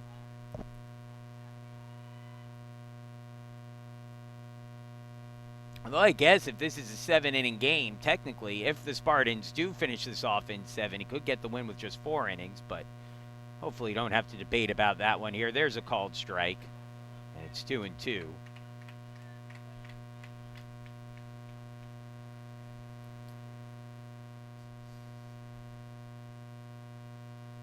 Here's the 2-2 pitch. 87th of the game from Saunders with 2 outs. Hit hard, but foul.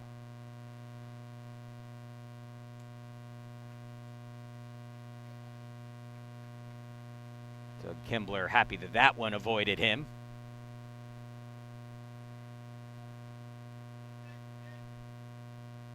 Earlier in the game, Doug took one off his leg.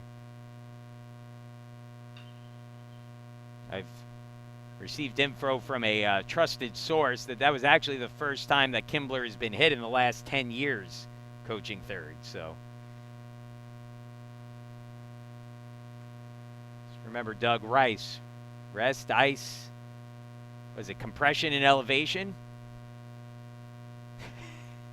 Dr. Schwartz says so. Strike 3 from Saunders. His 7th of the game, and that will get us through 5. It's an official game here. The Spartans leading. It's 11-0. Bottom of the 5th coming up. Arterburn, Anderson, and Harms when we come back.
Bottom of the 5th inning coming up. The Spartans looking to add on to an 11-0 lead. It's been all Case Western Reserve today on both sides of the baseball. The Spartans jumped out to a 4-0 lead in the bottom of the 1st. Meanwhile, NYU has managed just 1 hit against Quinn Saunders, who has been brilliant today. He has not given up a hit since the 1st inning, the 3rd batter of the game.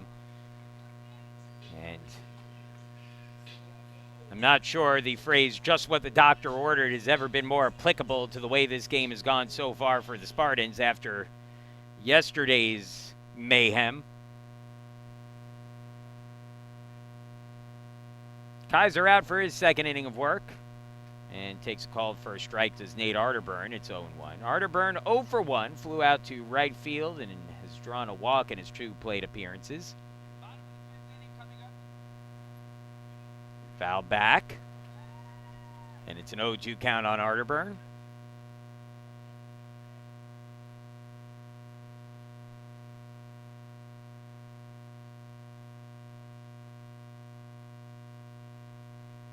Oh, 0-2 count. Here's the pitch. Ball 1, 1-2.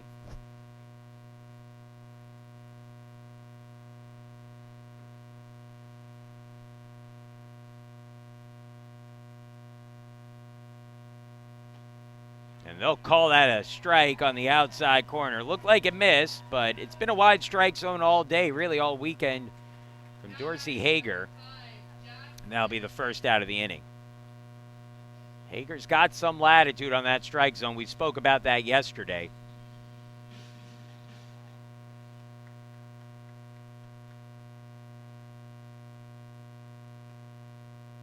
That one misses outside for a ball, 1-0. A lot of times you'll see hitters turn around after a called third strike like that. They might say something like, hey, is that on the edge? They might try to use that to judge the strike zone a little bit as you try to figure it out. A little bit later in the game maybe for that, but if you're Arterburn, you turn around and say, hey, is that as far as the strike zone goes? You try to gauge the umpire's strike zone a bit. That's inside, just misses Anderson. I think Jack expected that to break over the plate. The pitch came in at 76, but with no break to it. Here's the 3-0. And takes that down and out, ball 4. So a 4-pitch walk issue to Jack Anderson, and he's on for the second time today. And now Nick Harms at the plate. Harms 2 for 3. A bloop double his last time up on a ball that the left fielder couldn't get to. Harms was running hard all the way.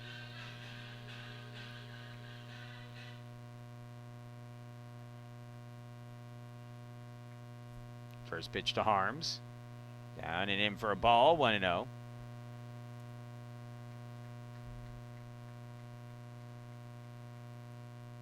Final line on Gurney, 3 1/3 innings, 9 hits, 11 runs, 10 of them earned. As Harms fouls that back. He walked 4, struck out 1. Again for Gurney, 11 runs allowed, 10 earned. He entered the game through his first 17 innings on the season, just 6 runs allowed and just 4 of those earned. So his ERA will jump significantly after that outing. Kaiser, to allow runs so far to the first 3 batters he's faced, as that one ground down the first baseline, foul. It's 1-2. Yeah, so he's faced 4 batters. The only one to reach was Anderson on the 4-pitch walk.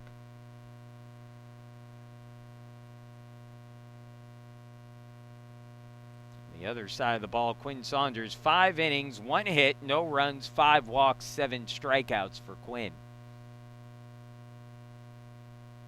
And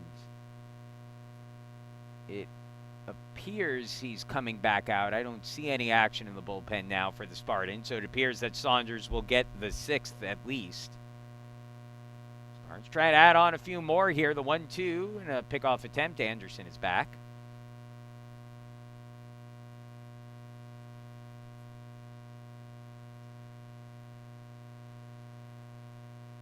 Anderson dancing off the bag.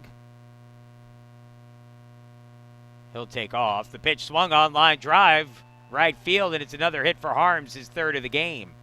Anderson will come in standing to third base. And runners on the corners now for Dane Camphausen. Camphausen hit the monster home run, a 2-run shot in the first inning. He drew a walk in the 3rd and then flew out to right field in the 4th. Again, you're just at that point with Dane right now where he is so locked in, you're just waiting to see what he's going to do next. Be hard to top the 470-foot shot he hit earlier in the game, though. That's for sure.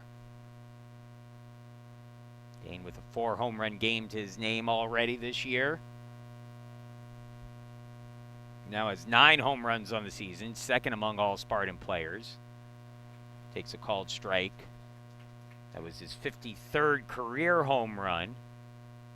He ranks up there now, 2nd among all active Division III players. That ball through the infield, 107 off the bat for Dane. And that'll drive in another run. 3rd RBI of the game for Camphausen, and the Spartans now lead 12-0.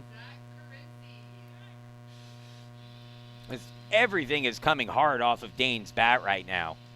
Again, 107 on that one. I think every hit he has had in this series has been at least 100 miles an hour off the bat. And again, Sam, who runs TrackMan here, made a great point that, you know, these are with metal bats, so something to keep in mind here. But still, Dana's hitting absolute shots right now.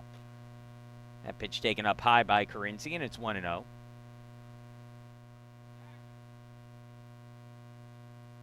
So 12-0 Spartans. Zach Carinci, a couple hits today. He's 2 for 2 with 2 singles and a walk. He scored 3 times. Pitch is in the dirt. It's 2-0.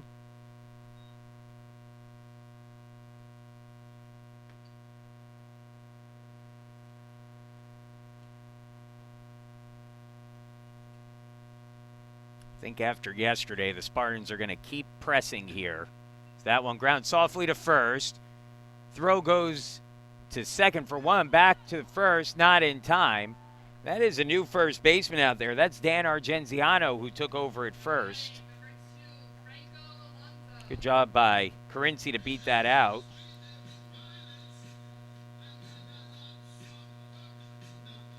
So first and third now with 2 away.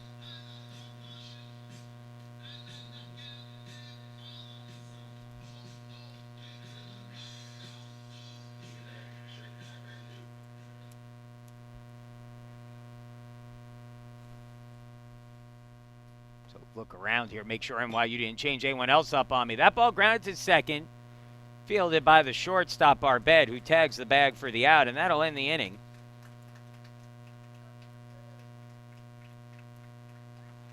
And so the Spartans add on a run. It's now 12-0. We'll be back in just a minute.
Quinn Saunders will start the 6th inning with 89 pitches.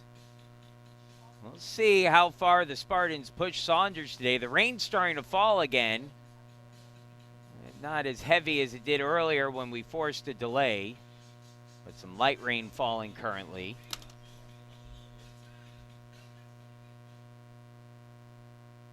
Check in Atlanta, where Chicago has taken a 6-3 lead. They're in the top of the 4th there. So another day, another offensive battle between a couple of UAA teams. Again, earlier, a 21-15 win for Chicago in the doubleheader. Emory, I believe, won 12-5 in the first game of the series yesterday. It'll be Pilata followed by Mockless and Ruggiero due up this inning, although it looks like we've got a pinch hitter on deck. That one chopped softly down the first base side. Tough play for Saunders, and the throw will get away. And on at first. Now batting number 38. Will be Pilata reaching on an infield hit.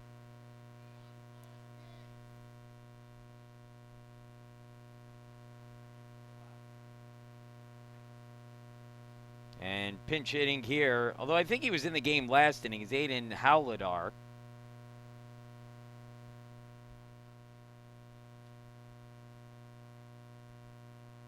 Matt Englander coming out to ask something. I wonder If he wants to find out if that ball was a foul ball or not.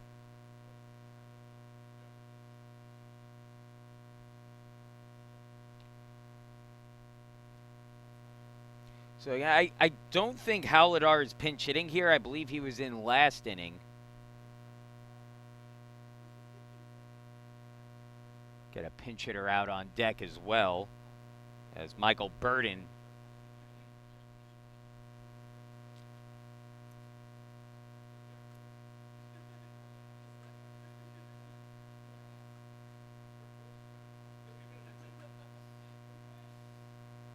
So Howladar in the game, 0 for, well, replacing Moklis, who was 0 for 2.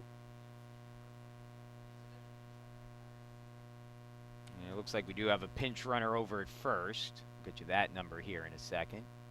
That's number 24, Drew Vengerlakar.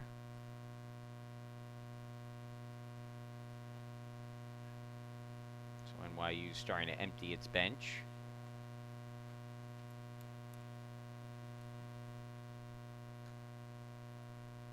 Two 2-0 the count now on Howladar. Howladar appeared in yesterday's game, scored a run. Swing and a miss there from Howladar, and it's 2-1.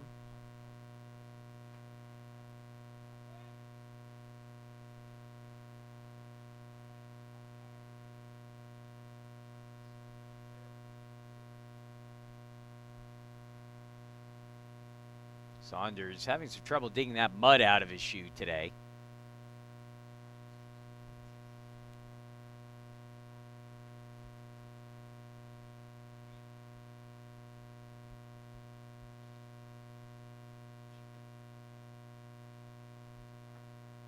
.93 pitches now for Saunders in what has been his best outing of the day. He's allowed just 2 hits. Swing and a miss there. And it's 2-2.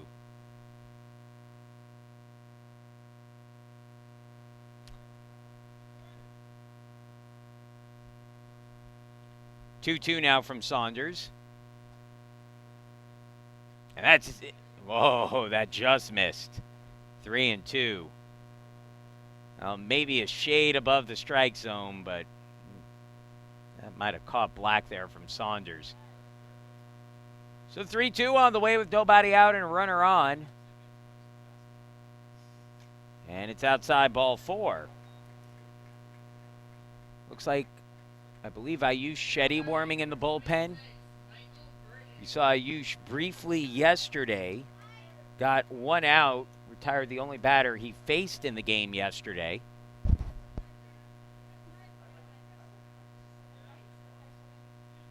Get another pinch hitter here. This will be Michael Burden.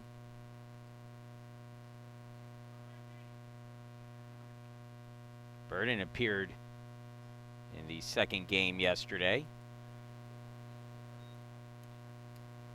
Takes a call for a strike. It's 0-1. He's hitting at .455 on the season.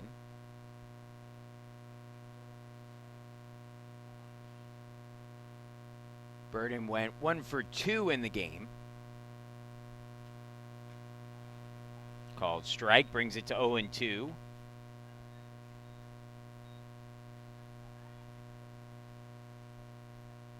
know, you see Burden turn around and I think asked the home plate umpire, was that on the edge of the strike zone? So same, or where it hits. And again, good hitters will do that. I think, as he fouls that one off, I think everyone assumes that when the hitter turns around to the umpire and says something after taking a called strike, he's complaining. And you know, you could disagree with the call. You're not necessarily complaining. Sometimes you want to know where your strike zone edges are. And so occasionally, again, what you'll see is the hitter will say, well, was that on the upper edge of the strike zone? And they'll say, yes. Carinci can't get to that one. And it goes into left field for a base hit, and that'll bring across the first run of the game for the Violets. An RBI single for Burden, and it's now 12-1. Again, you don't want to give any extra hope here to NYU and let them get going, because we saw what happened yesterday when the Violets got their offense going. They trailed by 9 at one point, actually after 6 innings. Were able to come back and force the tie, the 9-9 tie, or the 19-19 tie in 9 innings. That one behind him, it hit his bat. That's a foul ball. C.J. Franchini. Boy, that is one where you kind of shake your head. You do everything right. The pitch is behind you. You duck out of the way, and then while you're ducking, you hear the clang. And you end up getting that strike and what should have been a ball.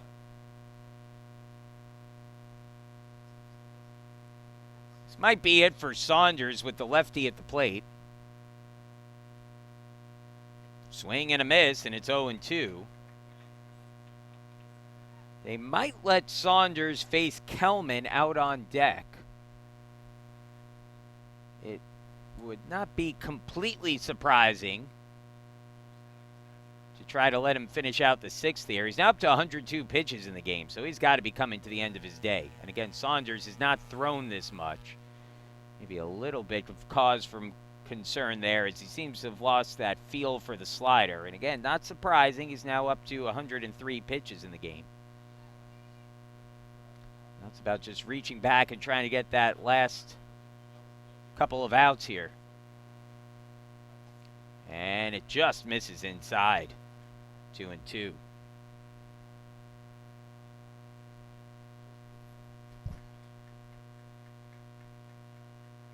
First 3 batters of the inning have reached for NYU. A run has come across. It's now 12-1. Swing and a miss at the slider, strike 3. And Saunders gets another strikeout. That's his 8th of the game. And that will bring Matt Englander from the dugout. And I believe he'll make the call of the bullpen here. He hasn't made the signal yet, so he may be just trying to get a measure for Quinn. He looked to the bullpen. Yeah, he still hasn't made the sign. Yeah, now he does. So that'll be it for Quinn Saunders, who put together a fantastic outing. Still has 2 runners on his record out there, but either way, Quinn, full help from the bullpen here, can pick up his first win of the season. New pitcher for the Spartans, Ayush Shetty, coming in when we return.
One out, 2 on. Ayush Shetty, the new pitcher with the Spartans, leading by 11.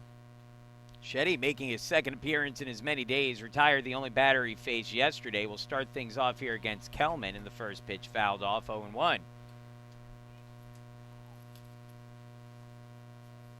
Shetty pitched in the second game of the doubleheader yesterday. Came in a situation where the Spartans were leading by a run in the 8th, and he got the final out of the inning.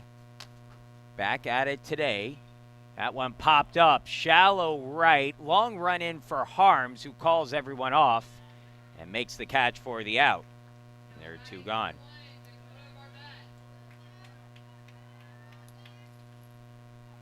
So Shetty coming in here, and I'm sure the Spartans hoping he could close things out. I always thought that this situation is warranted of a potential save if the pitcher gets it.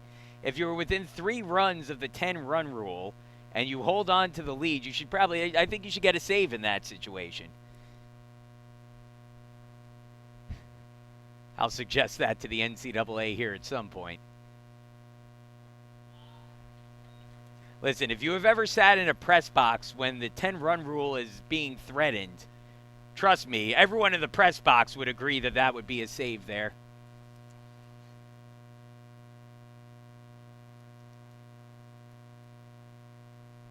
The 0-1 pitch.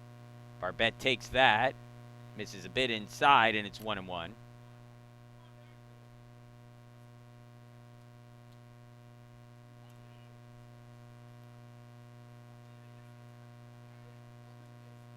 Here's the 1-1 offering from Shetty to Barbette, who's hitting at .303 on the season.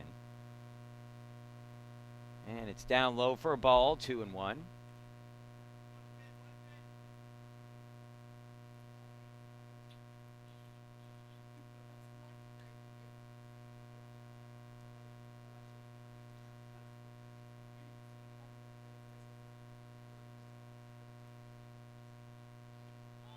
Fastball called strike, 2-2 on Barbette.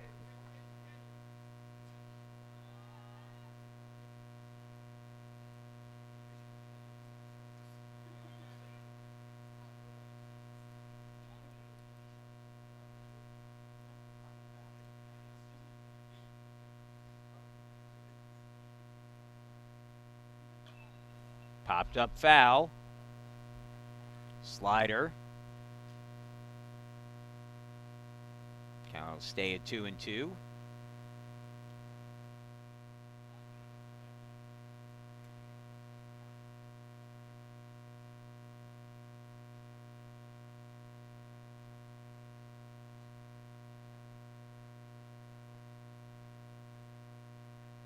That's in there, a called strike 3. Shetty strikes out Barbette to end the inning, and the Spartans will come to bat in the 6th with an 11-run lead. 12-1 the score. We'll be back in just a minute.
Some defensive machinations for NYU as Burden stays into play left. Haladar stays in the game in right field. Taking over at third base will be Sam Mosman. Bobby Kinsler stays in the game to play center. New pitcher on the mound is Trey Miller, and we'll get a pinch hitter here for Jay Smith. This will be Mason Nemec, excuse me. As Nemec takes that one for a ball, and it's a 1-1 count.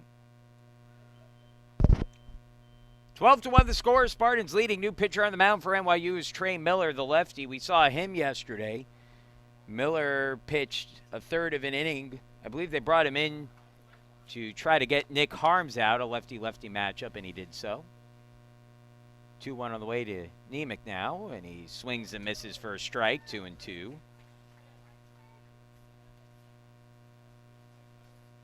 Nemec hitting a .269 on the year. Drew a walk in the 9th inning yesterday and allowed the Spartans to tie the game.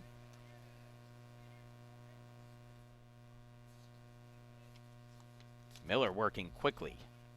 The pitch. Outside, ball 4. And so Nemec, who's showing to have a pretty good eye at the plate, draws the walk there. For Mason, that's his 6th walk of the season. His on-base percentage is now well over 400. And now Tyler Stilson will be the batter. Stilson has driven in a run in each of his 3 plate appearances. He's 2 for 2 with an RBI double in the first, a 2 RBI single in the third, a sacrifice fly in the fourth. First pitch from Miller is in the dirt, and it's 1-0.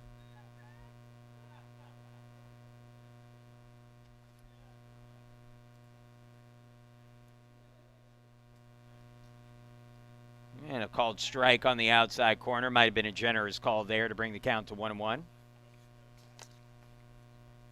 Miller this season making his 11th appearance of the year today. He's got a 10.80 ERA. Pickoff attempt to first, not in time. Through 6 2/3 innings, 9 hits allowed, 9 runs, 8 of them earned. He's walked 4, struck out 6. Opponents hitting .321 against him this season. Ground ball hit towards third, cut off. Throw to second is airmailed into right field. That'll go as an error on NYU.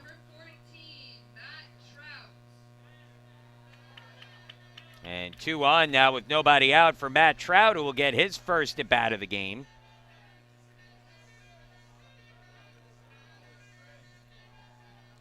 So Trout hitting a .222 on the year, steps to the plate. Came as a defensive replacement earlier. Hitting in Logan Andreyko's spot in the order. Again, tomorrow will be Senior Day. Make sure to tune in for the ceremony, which will begin at approximately 11:40 tomorrow.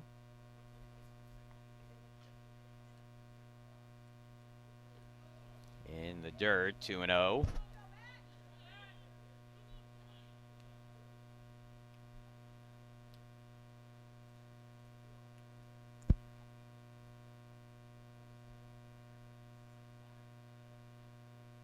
Pickoff attempt to second, but by the time the throw came over, Nemec was already standing back on the bag. Second error of the game for the Violets. And that one grounded to third. It will stay, well, they'll say foul. So it'll be a 2-1 count. That was Sam Mosman over there, who did everything he could to try to field that in foul territory, step on the bag, and was hoping to start at least a double play. Instead, the count goes to 2-1 on Trout. Trout was swinging the bat pretty good in South Carolina and then suffered an injury down there towards the end of the trip.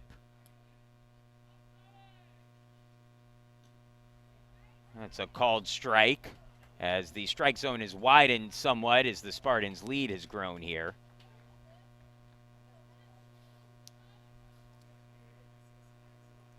Yeah, again, it's been a wide strike zone anyway, but Dorsey Hager is, without saying it, trying to encourage the batters to swing here.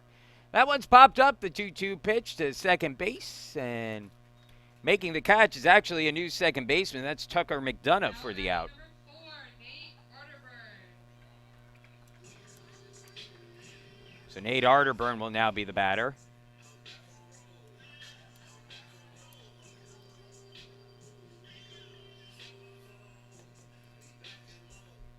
Now Nate Arterburn will hit for the Spartans here with 1 away and 2 on. First pitch a called strike, and it's on 1 on Arterburn, who's been on base once. He drew a walk in the third. He's also flown out and struck out looking.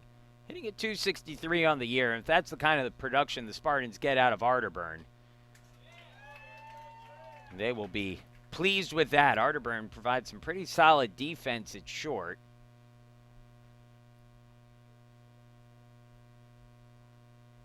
Trying to reach here with 2 on and 1 away, and an 11-run Spartan lead. Lines that one fair down the line. That'll be an extra base hit for Arterburn. Coming around to score is Nemec, and I think they're going to call interference. Let's see. It's not going to matter. I think Nemec was interfered with coming around that baseline, but he scores anyway.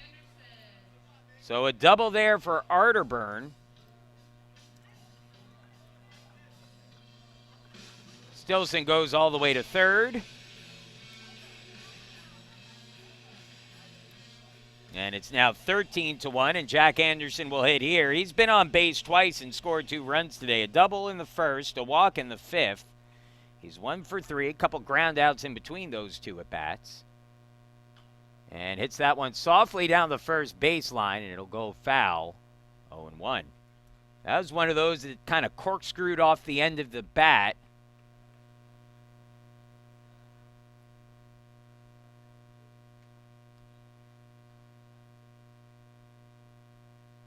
And Anderson will return to the plate here with an 0-1 count. Down low, ball 1, 1-1. 19 pitches now in the inning for Miller. There is action in the NYU bullpen in case Miller can't finish this inning out. Spartans have scored at least a run so far in 5 of the 6 innings. That one ground to third. Nice play by Mosman, who will get the out. Now trying for third, and that throw gets away. And not advancing is Arterburn. So it goes a 5-3 RBI ground out for Anderson. Arterburn moves up. No error on the play. Another unearned run.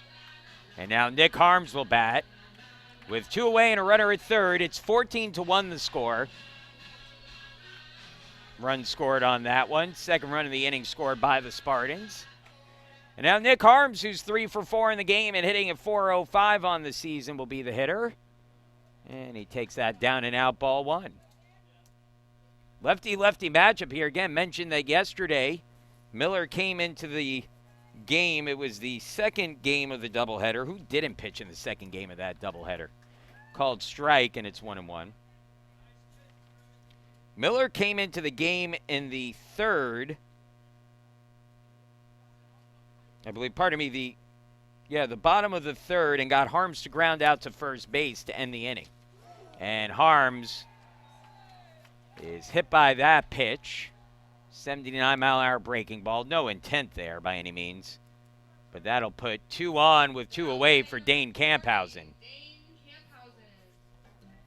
So Camphausen will come to the plate here looking to put an exclamation mark on his day. Dane 2 for 3 in this one with 3 RBIs. A 470-foot home run in the first inning. Walked in the third. Flew out to right in the fourth and singled in the fifth. He now has 7 hits and 5 walks so far in the 3 games this series. And the first pitch for Miller misses down low, 1-0.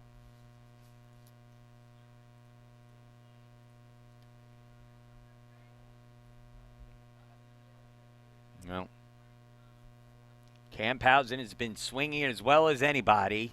Gets fooled by a changeup, I believe, there. Yeah, swings and misses as he's well out in front of that one, and the count goes to 1-1. Well, you just threw that changeup right in the happy zone. Fastball Fastball right in the happy zone for Camphausen. He was a little out in front of it. Do you dare do that again here if you're Miller? Down low. 2-1 now the count on Camphausen.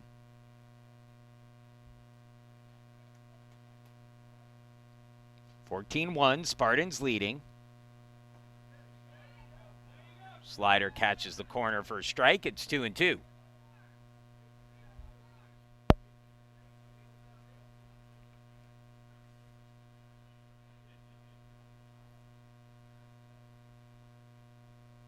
Two-two pitch. And that one grounded hard. Arterburn, fearing for his life, moves out of the way of that one. He's got a big smile on his face here. Listen, the last place you want to be right now is on the wrong end of a Dane Camphausen hit. 2-2 on the way. And that ball hit in the air, deep towards center field, way back at the wall, looking up, and it's gone into the bullpen. 107 off the bat, 425 feet. Dane Camphausen, second of the game, his 10th of the season. It's 17-1 Spartans. It has been that kind of a two-day stretch for Dane Camphausen. And my, oh my, when he is at his best, he is something special. So now with a 17-1 lead, Zach Carinci will step to the plate. Instead, it looks like we'll get a pinch hitter here. This will be Ross Brotherston. And I'm not sure we've seen Ross get an at-bat yet this year. Well, he'll face a new pitcher before he comes in. So we'll get a pitching change. We'll get a new hitter. We'll get a new baseball, too, because Dane deposited that one in Middleburg Heights. We'll be back in just a minute. 17-1 Spartans.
New pitcher on the mound for NYU will be Jack Wilkin, who we saw pitch yesterday.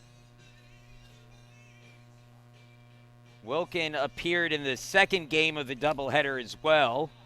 Pitched 2/3 of an inning, gave up 1 hit, 3 walks. Somehow only allowed the 1 earned run in that one.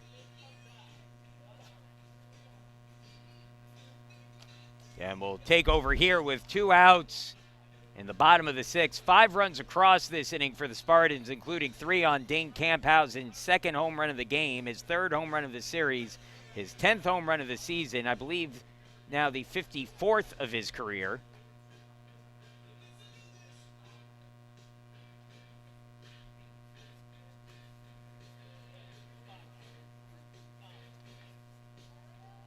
Wilkin on the season, making his 4th appearance of the year. An ERA of 9. And through 2 innings of work, he has allowed 2 hits, 2 runs. He's walked 6, though. Struck out 2. Opponents hitting .333 against him. And we'll get a new hitter here again. Ross Brotherston making his collegiate debut for the Spartans. So Brotherston in to pitch hit. Josiah Harris has come in and out on deck, as Brotherston takes that up and in for ball 1, 1-0. 17-1 Spartans, who have bounced back in resounding fashion here today against NYU.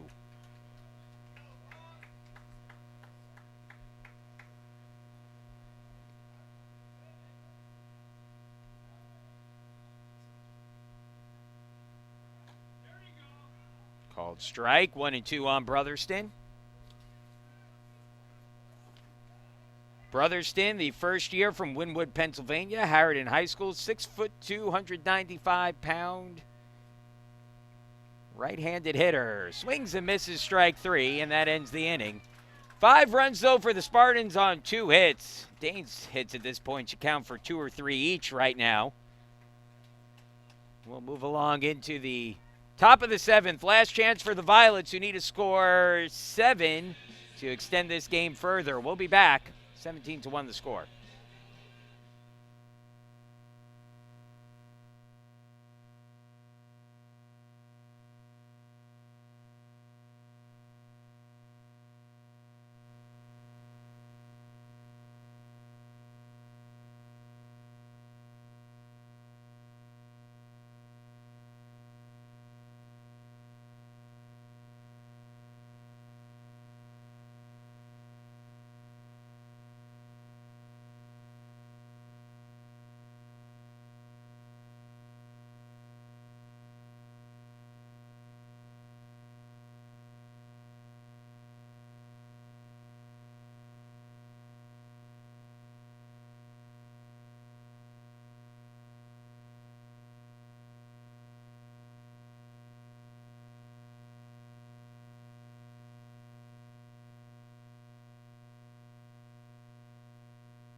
Spartans will clear their bench a bit here with a 16-run lead heading into the top of the 7th. Ayush Shetty stays on the mound, but a new battery mate with Carson Walker taking over. Ross Brotherston stays in the game. He'll play first.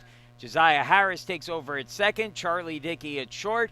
Calvin Gelly over at third. Mason Nemec stays in the game to play left. Trout and Harms still in center and right, but none of the original position players still in their original positions right now. The only starter still in the game for the Spartans, is, at least in the field, is Harms. As Kinsler, getting his first at bat of the game, takes the first pitch from Shetty for a ball, 1-0. Shetty got the final 2 outs of the 6th, and now has a chance to finish this game early. Delivers a strike to Kinsler, and it's 1-1. Kinsler has been used mostly as a pinch runner this season, so this will actually be just his second at-bat of the year. 3rd plate appearance overall. Takes that up and in, and it's 2-1.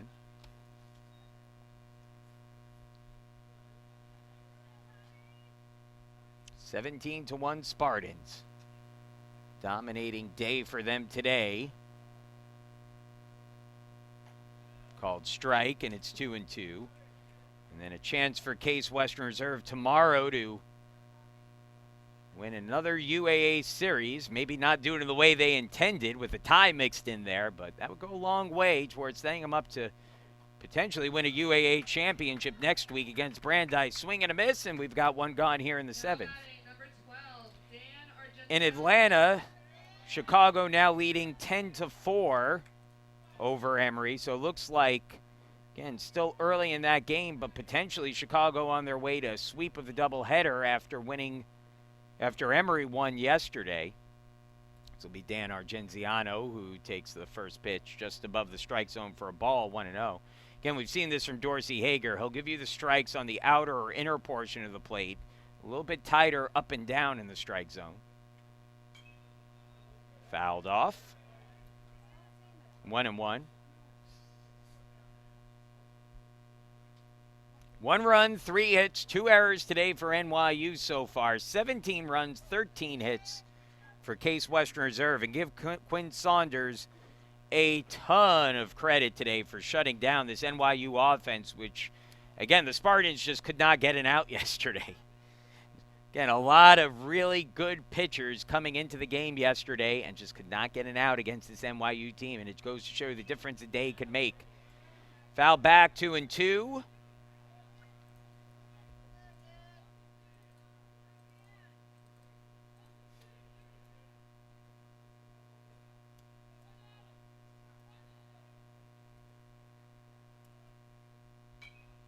Fouled off again.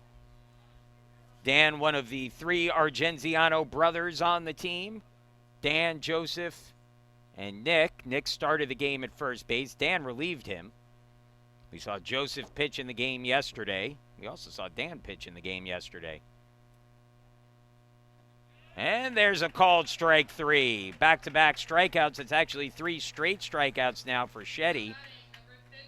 11 strikeouts for Spartan pitching in this one. And NYU now down to their final out. This will be Sam Mosman at the plate. Swing and a miss at the first pitch, 0-1.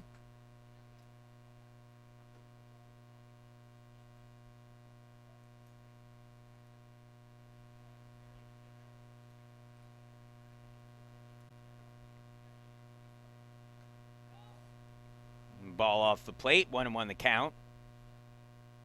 Maybe a little low there. That's been within the latitude that Hager has called strikes today. So maybe, again, just missing a little low in that scenario.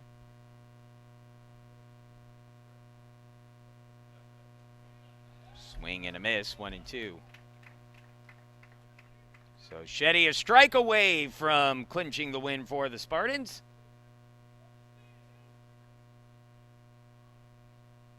One and two away. Bases empty in the 7th. In the dirt, 2-2 the count. Good purpose pitch there from Shetty as the count goes to 2-2. 17-1 the score. Top of the 7th. The 2-2 from Shetty. Low ball 3. Full count 3-2. We'll resume action tomorrow at 11 a.m. First pitch. We will have senior day before it, starting at approximately 10:40. 3-2, 2 away. The pitch from Shetty. Swing and a miss, strike 3, and that'll do it here. The Spartans respond nicely after a certainly frustrating day for the team yesterday. And Case Western Reserve responds with a big win in 7 innings today, 17-1 the final score. NYU falls to 18-13-1 on the season with the loss. The Spartans improved to 21-11-1 with the win. In conference play, NYU still 4th in the conference, 6-8-1 in UAA games. The Spartans get back to the top of the conference standings, now 10-4-1. The winning pitcher was Quinn Saunders in this one. Saunders gets his first win of the season. He's now 1-1. No save in the game, despite my plea for Ayush Shea to get credited with the save in that one. It'll be Paul Gurney who takes the loss. He falls to 2-1 on the season. Today's game lasted 2 hours and 58 minutes, and that includes a brief rain delay early on in the contest. Attendance here at the ballpark today was 305. Want to thank everyone again for joining us. We will see you tomorrow morning. We're looking at 11 a.m. start to the game. Hope to see you then. Until that point, have a great rest of your evening. Have a good night's sleep. We got more Spartan baseball tomorrow. 17-1 the final score. Case Western Reserve with the win.